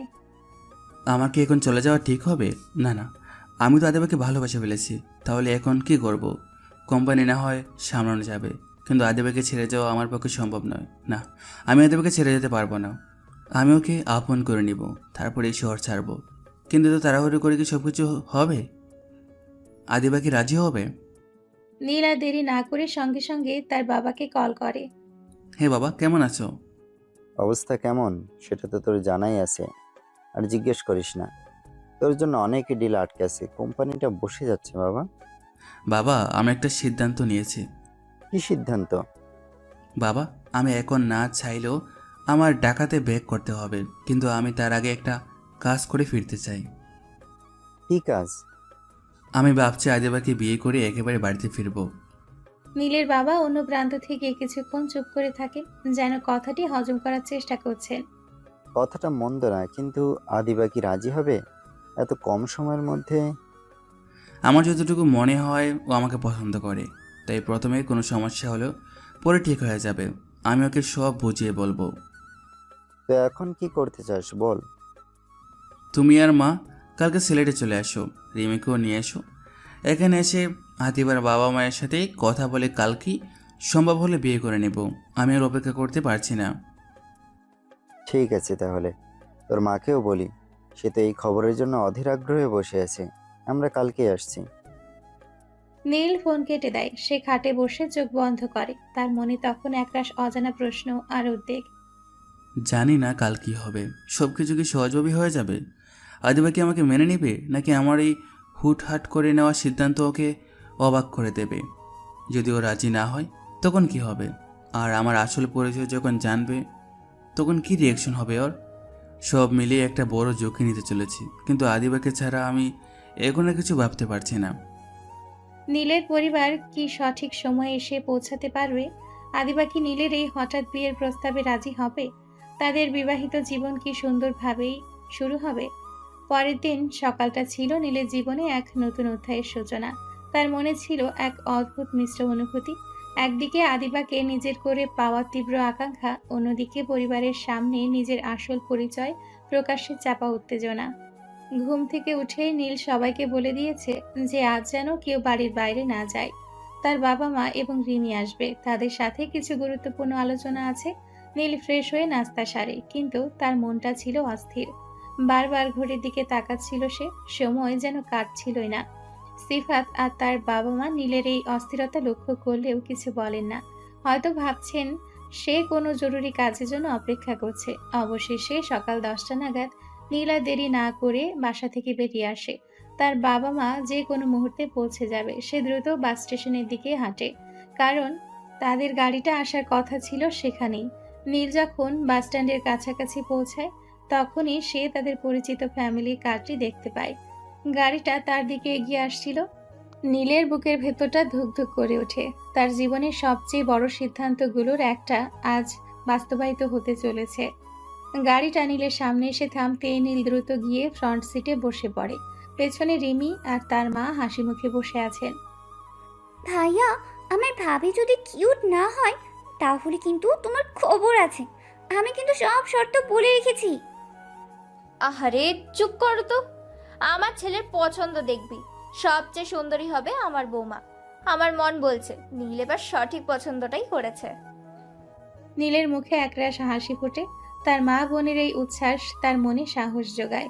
বাবা গাড়ি চালাচ্ছিলেন, তার মুখেও এক আত্মতৃপ্তির হাসি। তারা কিছুক্ষণ পর সিফাতদের বাড়ির সামনে এসে থামে। গাড়ি থেকে নামার সাথে সাথে নীলের চোখ পড়ে যায় সিফাতের বাড়ির দিকে। তার বুক কেঁপে ওঠে এক অজানা আশঙ্কায়। এইবার আদিবার সাথে দেখা হবে, আমার পরিবারের সাথে দেখা হবে, সব সত্য উন্মোচিত হবে। আদিবা কি মেনে নিবে আমাকে, এই ছদ্মবেশী নীলকে? নীলের বাবা মা আর রিমি গাড়ি থেকে নামতে নীলের মা একবার বাড়ির দিকে তাকান। তারপর তারা সবাই মিলে সিফাতের বাড়ির গেটের দিকে এগিয়ে যায়। নীল গেটে কলিং বেল বাজায়। তাদের ভেতরে প্রবেশের মুহূর্তটি যেন হাজারো প্রশ্নের উত্তর দিতে প্রস্তুত। নীলের হৃৎপিণ্ড তখন দ্রুত গতিতে স্পন্দিত হচ্ছে। আদিবা কি এখন বাসায় আছে? তার প্রতিক্রিয়া কি হবে? কিছুক্ষণ পর সিফাতের মা দরজা খুলেন। নীলের পরিবারের সবাইকে দেখে তিনি কিছুটা অবাক হন। আরে নীল বাবা, তোমরা হঠাৎ করে? আন্টি, এরা আমার বাবা মা আর ছোট বোন রিমি, তোমাদের সাথে দেখা করতে এসেছেন। নীলের মা আর বাবা এগিয়ে এসে সিফাতের মাকে সালাম দেন। সিফাতের মা তাদের আন্তরিকভাবে ভেতরে আমন্ত্রণ জানান। ড্রয়িং রুমে প্রবেশ করতে সিফাত আর আদিবা সেখানে উপস্থিত হয়। তাদের মুখের ওপর এক রাশ বিস্ময়। আরে নীল, এরা কারা? তোর আত্মীয় নাকি? হ্যাঁ সিফাত, এরা আমার পরিবার, বাবা মা, আর এই হলো আমার ছোট বোন রিমি। সিফাত আর আদিবা চোখে মুখে তখনও বিস্ময়। তারা বুঝতে পারছিল না হঠাৎ করে নীলের পরিবার কেন এসছে। আদিবা নীলের দিকে তাকায়, তার চোখে এক অজানা প্রশ্ন। নীলের মনে হলো এটাই হয়তো সেই মুহূর্ত যখন সব সত্য উন্মোচিত হবে। তার ছদ্মবেশের আড়াল থেকে বেরিয়ে আসার সময় হয়েছে। সিফাতের মা নীলের পরিবারকে দেখে প্রথমে অবাক হলেও দ্রুত নিজেকে সামলে নেন। তিনি তাদের ড্রয়িং রুমে বসতে দেন। সিফাত আর আদিবা তখনও বিষয়ে হতবাক হয়ে দাঁড়িয়েছিল। তাদের মনে হাজারো প্রশ্ন। আসসালামু আলাইকুম, কেমন আছেন আপনারা? আমরা নীলের বাবা মা, আর এ হলো নীলের ছোট বোন রিমি। ওয়ালাইকুম আসসালাম। আলহামদুলিল্লাহ ভালো আছি। আসুন বসুন। নীল তো কিছুই বলেনি, হঠাৎ করে। নীলের মা নীলের দিকে এক ঝলক তাকিয়ে তারপর সিফাতের মায়ের দিকে ফিরে বলে, আসলে নীল একটু সারপ্রাইজ দিতে চেয়েছিল, আর আমরাও খুব জরুরি একটা কাজে এসেছি। বসুন, সব বলছি। সবাই ড্রয়িং রুমে বসে। নীল আর আদিবার মাঝখানে একটা চাপা উত্তেজনা বিরাজ করছিল। আদিবা বারবার নীলের দিকে তাকাচ্ছিল, যেন জানতে চাইছে এসবের মানে কি। আসলে আমরা একটা প্রস্তাব নিয়ে এসেছি। প্রস্তাব? কিসের প্রস্তাব? আমাদের নীল, ও তো আপনাদের আদিবাকে খুব পছন্দ করে। আমরা আদিবাকে আমাদের ঘরের বউ করে নিতে চাই। নীলের বাবার কথায় যেন ড্রয়িং রুমের বাতাস থমকে যায়। সিফাত আর তার বাবা মা একে অপরের দিকে তাকান। আদিবা লজ্জায় আর বিস্ময়ে পাথরের মতো বসে থাকে। তার মুখ রক্তিম হয়ে ওঠে। নীলও আদিবার দিকে তাকিয়ে থাকে। তার মনে হাজারো আশঙ্কা। সিফাত আদিবার দিকে তাকিয়ে তারপর নীলের দিকে তাকিয়ে বলে, কি বলছিস নীল, এসব কি হচ্ছে? আর তুই তো বলেছিলি তুই শুধু ঘুরতে এসেছিস। আসলে সিফাত বাবা, নীল তোমাদের কাছে ওর আসল পরিচয়টা গোপন রেখেছিল। ও চেয়েছিল ওর আসল পরিচয় বা পারিবারিক পরিচয় দিয়ে যেন কেউ ওকে বিচার না করে। ও চেয়েছিল এমন কাউকে খুঁজে বের করতে যে ওকে শুধু ওর ভেতরের মানুষটাকে ভালোবাসবে। নীলের মা এরপর নীলের পারিবারিক পরিচয় তুলে ধরেন। তিনি বলেন, নীল ঢাকায় একজন প্রতিষ্ঠিত ব্যবসায়ী। তাদের একটি বিশাল গ্রুপ অফ কোম্পানিজ আছে। নীল এসব কিছু ছেড়ে শুধুমাত্র ভালোবাসার মানুষ খুঁজে বের করার জন্য এই ছদ্মবেশে হবিগঞ্জে এসেছিল। সিফাত নীলের বিজনেসম্যান হওয়ার ব্যাপারটা জানতো। সে নীলের পারিবারিক প্রতিপত্তি সম্পর্কেও কিছুটা অবগত ছিল, কিন্তু নীলের এমন একটা ছদ্মবেশে আসার কারণ শুনে সে অবাক হয়ে যায়। এত বড় পরিচয় লুকিয়েছিল? আমরা তো কিছুই বুঝতে পারিনি। আমরা জানি এটা হয়তো একটু বেশি হয়ে গেছে, কিন্তু নীলের উদ্দেশ্য সৎ ছিল। ও শুধু সত্যিকারের ভালোবাসা খুঁজেছে। আদিবার দিকে সবার দৃষ্টি তখন। সে ধীরে ধীরে মাথা তুলে নীলের দিকে তাকায়। তার চোখে বিস্ময়, অভিমান আর এক অজানা অনুভূতি। সে কোনো কথা বলতে পারে না, কেবল নীলের দিকে এক দৃষ্টিতে তাকিয়ে থাকে। আমি চেয়েছিলাম তুমি আমাকে এমন একজন হিসেবে চিনতে পারো যে শুধু তোমার বন্ধু, তোমার কাছের একজন। আমার পরিচয় বা অর্থ যেন আমাদের সম্পর্কের পথে কোনো বাধা না হয়। আমি চেয়েছিলাম তুমি আমাকে ভালোবাসো, আমার টাকাকে নয়। গত কয়েকটা দিন তুমি আমাকে একজন সাধারণ নীল হিসাবে চেনেছো, আর আমি অনুভব করেছি তুমি সেই মানুষ যাকে আমি খুঁজছি। আদিবা তখনও নীলের দিকে এক দৃষ্টিতে তাকিয়েছিল। তার চোখে বিস্ময়, অভিমান আর এক অজানা অনুভূতির মিশেল। নীলের ব্যাখ্যা শুনে সে কোনো উত্তর দিল না। তার নীরবতা যেন এক রাশ প্রশ্নের জন্ম দিচ্ছিল। সিফাতের বাবা মা, যারা এতক্ষণ হতবাক হয়ে সব শুনছিলেন, এবার নিজেদের মধ্যে চোখাচোখি করলেন। নীলের পারিবারিক পরিচয় জানার পর তাদের মনে একটা মিশ্র প্রতিক্রিয়া হচ্ছিল। একদিকে এত বড় পরিবারের সাথে সম্পর্ক হওয়ার সম্ভাবনা, অন্যদিকে নীলের এই ছদ্মবেশ, সবকিছু মিলিয়ে তারা যেন ঠিক বুঝে উঠতে পারছিলেন না কি বলবেন। সিফাতের মা আদিবার দিকে তাকিয়ে তারপর নীলের বাবা মায়ের দিকে ফিরে বলে, আসলে নীল, ওর এমন একটা পরিচয় ছিল, আমরা তো স্বপ্নেও ভাবিনি। এটা আমাদের জন্য সত্যি একটা বিরাট সারপ্রাইজ। আমরা বুঝতে পারছি, কিন্তু আমাদের নীলের উদ্দেশ্য সৎ ছিল। আমরা আদিবাকে দেখে মুগ্ধ হয়েছি। আপনাদেরও যদি আদিবাকে আমাদের ঘরে দিতে কোনো আপত্তি না থাকে, তাহলে আমরা এই মুহূর্তে এই সম্পর্কটা পাকাপোক্ত করতে চাই। আসলে নীল তো আমাদের কাছে এতদিন মেসের একজন সাধারণ ছেলে হিসেবেই ছিল, আর আদিবাও। আমরা জানি হুট করে সব কিছু হচ্ছে, কিন্তু ভালোবাসা তো আর সময় মেনে চলে না। আমরা আজকেই বিয়েটা সেরে ফেলতে চাই, পরে বড় করে অনুষ্ঠান করা হবে যখন নীল আর আদিবার ইচ্ছা হবে। নীলের মা যেন পরিস্থিতিটা নিজের হাতে তুলে নিলেন। তিনি আদিবার বাবা মাকে কোনো বিস্তারিত আলোচনার সুযোগ না দিয়েই প্রস্তাবটা সরাসরি উপস্থাপন করলেন। সিফাত তার বাবা মায়ের মুখের দিকে তাকায়। তাদের চোখে দ্বিধা স্পষ্ট, কিন্তু এত বড় একটি প্রস্তাব ফিরিয়ে দেওয়ার মতো সাহস তাদের হচ্ছিল না, বিশেষ করে নীলের পরিবার যখন এত আন্তরিকতা দেখাচ্ছে। যদি আপনারা চান, আর আদিবারও যদি এতে সম্মতি থাকে। সবাই তখন আদিবার দিকে তাকায়। আদিবা তখনও মাথা নিচু করে বসেছিল, তার মুখ লাল হয়ে আছে। তার মনে তখন অভিমান আর ক্ষোভে ঝড় বইছে। নীলের এই ছদ্মবেশ আর এত বড় একটা সত্যি তার কাছ থেকে লুকিয়ে রাখা, এটা সে মানতে পারছিল না। তার কাছে মনে হচ্ছিল নীল তাকে বিশ্বাস করেনি, অথবা তার অনুভূতিকে সম্মান করেনি। আদিবা, তুমি কিছু বলবে না? আদিবা মুখ তুলে নীলের দিকে তাকায়। তার চোখে জল টলমল করছে। সে কোনো কথা না বলে দ্রুত চেয়ার ছেড়ে উঠে নিজের রুমের দিকে চলে যায়। তার এই নীরব প্রস্থান যেন তার ভেতরের রাগ আর অভিমানকে প্রকাশ করছিল। আদিবা, কি হলো ওর?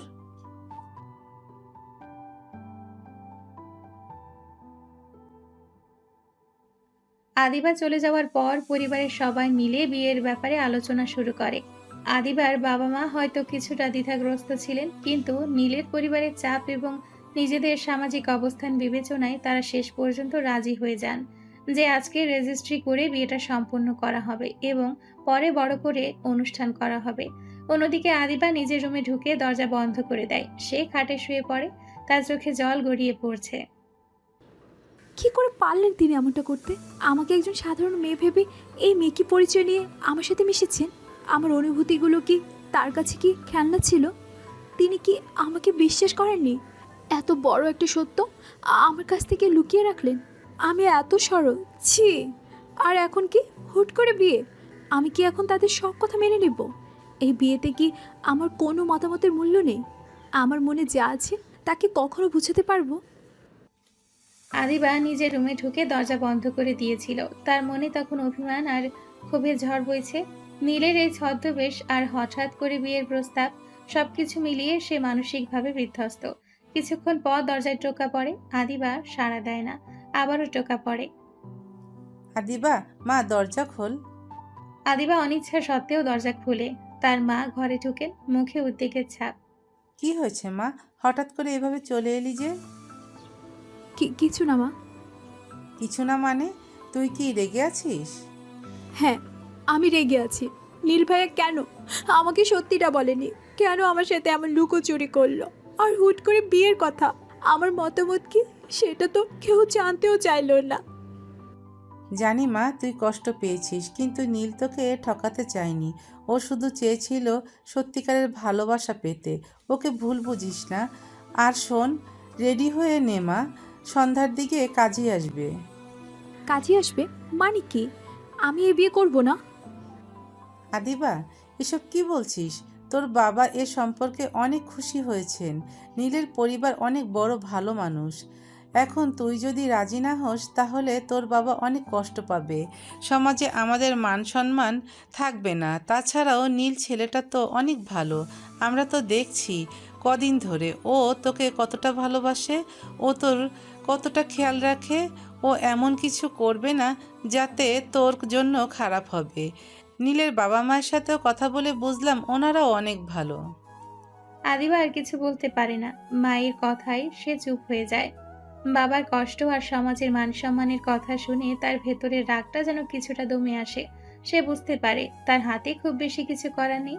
সিফাতের মা আদিবার মাথায় হাত বুলিয়ে দেন, তারপর রুম থেকে চলে যান। আদিবা খাটের উপর ধপাস করে বসে পড়ে। তার চোখে তখনও জল টলমল করছে। সে অনুভব করে তার জীবন যেন তার নিজের হাতে নেই। কিছুক্ষণ পর আদিবার রুমে আবারও টোকা পড়ে।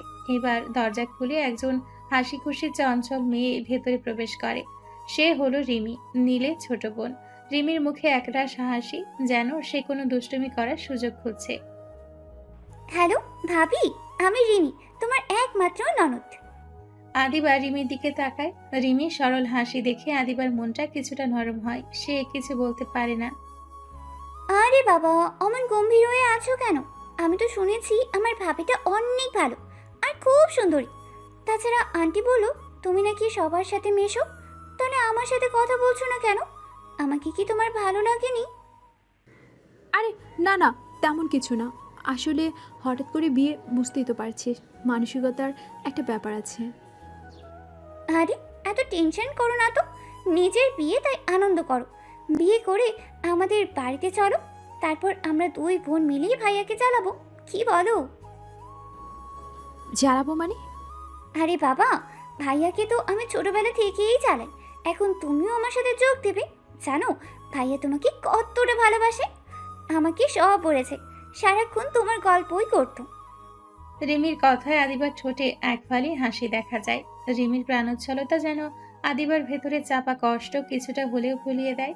তার মনে হয় এই মেয়েটি হয়তো তার নতুন জীবনে এক ঝলক আনন্দ নিয়ে আসবে। দেখতে দেখতে সন্ধে ঘনিয়ে আসে। আদিবার রুমের ভেতরে রিমি এতক্ষণ আদিবার সাথে অনেক গল্প করেছে।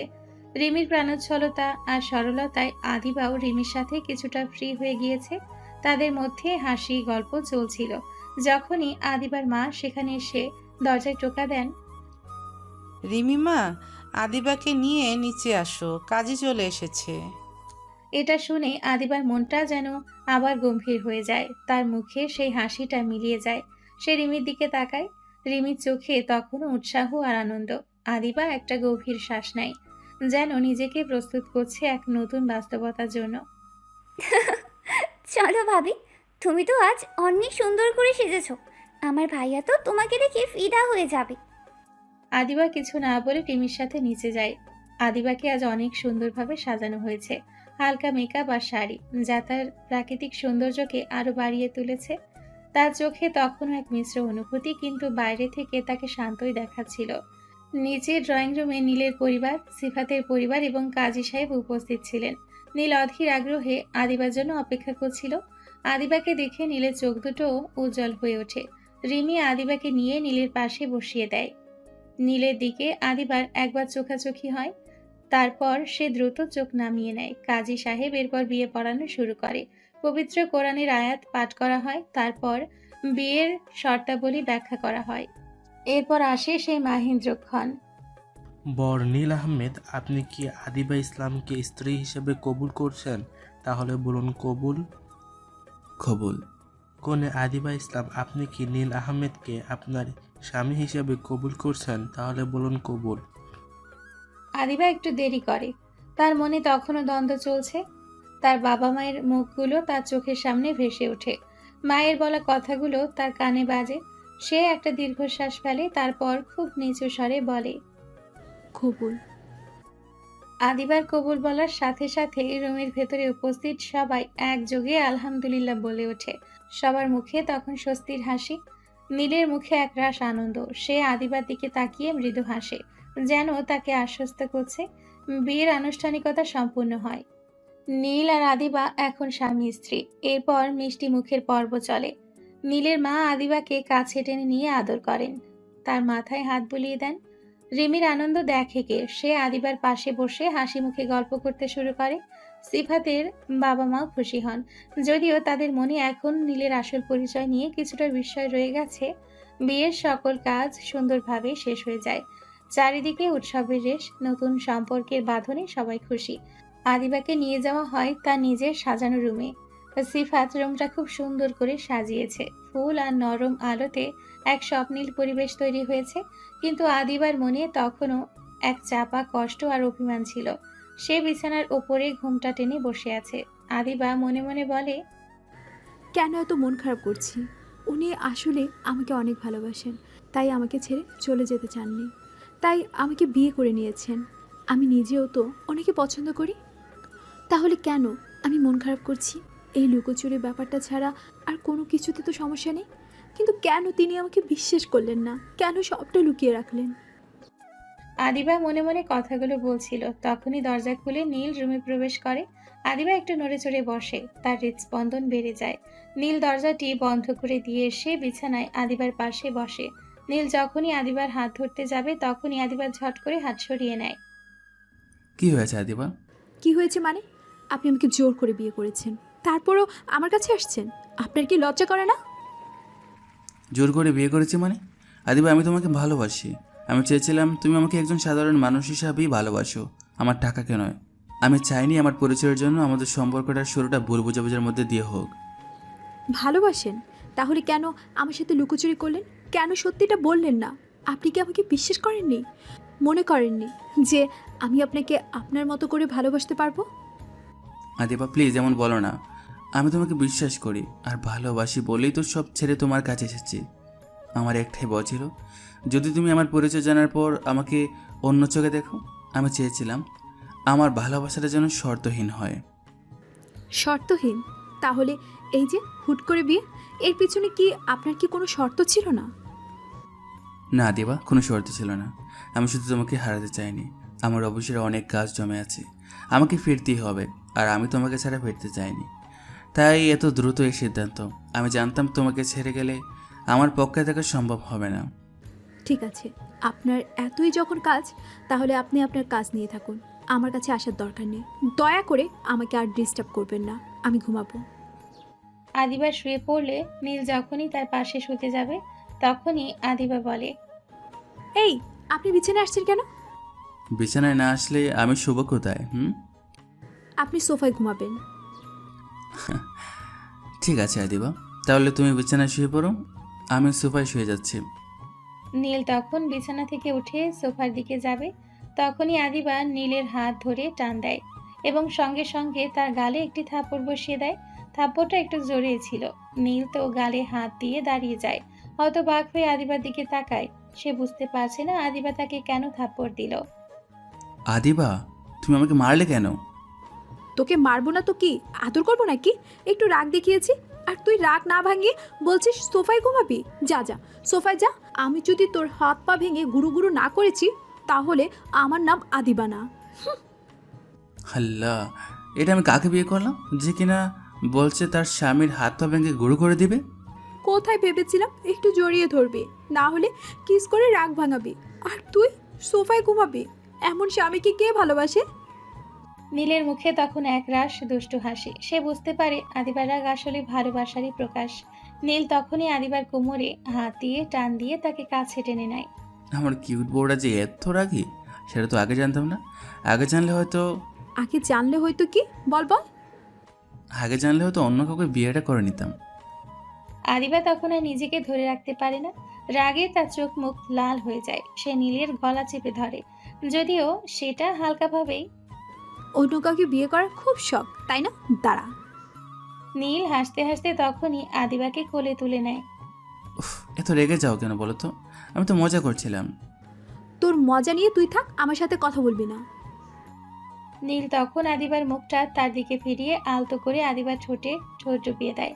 আদিবা কিছুক্ষণের জন্য থমকে যায়। সে হঠাৎ এমন কিছু আশা করেনি, কিন্তু তারপরেও আদিবা নীলকে বাধা দেয় না। তাদের সেই অভিমানী মুহূর্তটা এক গভীর ভালোবাসার স্পর্শে গলে যায়। প্রায় 2 মিনিট পর নীল আদিবাকে ছেড়ে দিলে আদিবা গভীর শ্বাস নেয়। কেমন লাগলো রাগী বউ? আদিবা কিছু না বলে মুখ অন্যদিকে ফিরিয়ে নেয়। তার গালে তখনও লজ্জা লাল আভা। নীল তখন আদিবার কপালে একটি চুমু এঁকে দিয়ে বলে, রাগ করছো বুঝি? আমি তো জানি আমার বউটা খুব অভিমানী, কিন্তু ভালোবাসে অনেক। আর আমিও তো তোমাকে অনেক ভালোবাসি আদিবা। নীল এরপর আদিবার হাত ধরে, আলতো করে তার আঙ্গুলে নিজের আঙ্গুল জড়িয়ে নেয়। আদিবা বাধা দেয় না। তার মন তখন প্রশান্তিতে ভরে গেছে। নীলের পাশে শুয়ে পড়ে, তার মাথাটা নীলের বুকের উপর রাখে। নীল আদিবার মাথায় হাত বুলিয়ে দিতে থাকে। তাদের সব অভিমান, সব ভুল বোঝাবুঝি যেন ভালোবাসার স্পর্শে বিলীন হয়ে যায়। নীল আদিবাকে তার কোল থেকে খাটে শুয়ে দেয়। নীল তখন কিছু বলার আগেই আদিবা নীলের মাথার পেছনে ধরে ঠোঁটজোড়া এক করে দেয়। নীলও তখন আদিবার সাথে তাল মেলায়। আদিবার অভিমান শেষ পর্যন্ত ভালোবাসার কাছে হার মানে। নীলের উষ্ণ স্পর্শ আর আদর তাকে বোঝায় যে তার ভয় আর দ্বিধাগুলো নিছকই ভুল বোঝাবুঝি ছিল। আদিবা নীলের বুকে নিজেকে সম্পূর্ণ সঁপে দেয়। সেই রাতে তাদের মাঝে কোনো দূরত্ব ছিল না, ছিল শুধু ভালোবাসা আর নতুন করে একে অপরকে আবিষ্কার করার এক মিষ্টি আবেশ। কক্ষের নরম আলোয় তাদের নিঃশ্বাস এক হয়ে মিশে যায়, আর সব রাগ অভিমান লুকোচুরি পেছনে ফেলে তারা একে অপরের মধ্যে শান্তি খুঁজে পায়। প্রেমময় মুহূর্তগুলো শেষ হলে আদিবা নীলের বুকের উপর মাথা রেখে শান্তিতে ঘুমিয়ে পড়ে। নীলের হাত আদিবার পিঠে আলতো করে রাখা। সে আদিবার মুখের দিকে তাকিয়ে থাকে, তার চোখে এক গভীর তৃপ্তি আর ভালোবাসা। সব জল্পনা কল্পনার অবসান ঘটিয়ে নীল আজ তার ভালোবাসার মানুষটিকে নিজের করে পেয়েছে। তাদের দুজোড়া চোখ বন্ধ, কিন্তু তাদের হৃদয়ে তখনও এক নতুন জীবনের স্বপ্ন জেগে আছে। সারা রাতের রেশে তারা একে অপরের উষ্ণতায় জড়িয়ে ধরে গভীর ঘুমে আচ্ছন্ন হয়। ভালোবাসা যখন শর্তহীন হয় তখন তার সমাজের কোনো বাধা বা সম্পদের ভেদাভেদ মানে না। বিশ্বাস আর সততার পথে হেঁটে প্রকৃত ভালোবাসার সব প্রতিকূলতাকে জয় করে নেয়, আর শেষ পর্যন্ত সত্যের আলোয় উদ্ভাসিত হয়।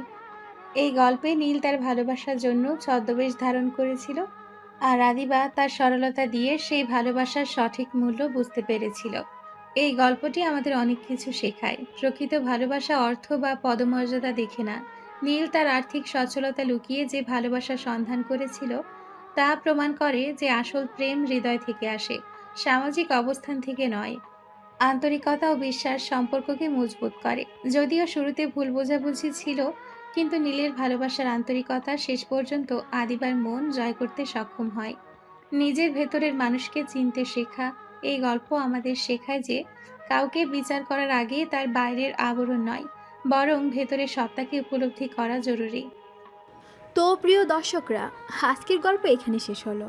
যারা এতক্ষণ যাবৎ গল্পটি শুনেছেন তাদের সকলকে অনেক অনেক ধন্যবাদ। আর গল্পটা কেমন লাগলো ও নেক্সটে কী ধরনের গল্প চান অবশ্যই তো কমেন্টে জানাবেন। আর লাইক, সাবস্ক্রাইব ও শেয়ার করতে ভুলে যাবেন না কিন্তু। তাহলে সবাই পরবর্তী গল্পের জন্য অপেক্ষা করুন। সেই পর্যন্ত আল্লাহ হাফেজ।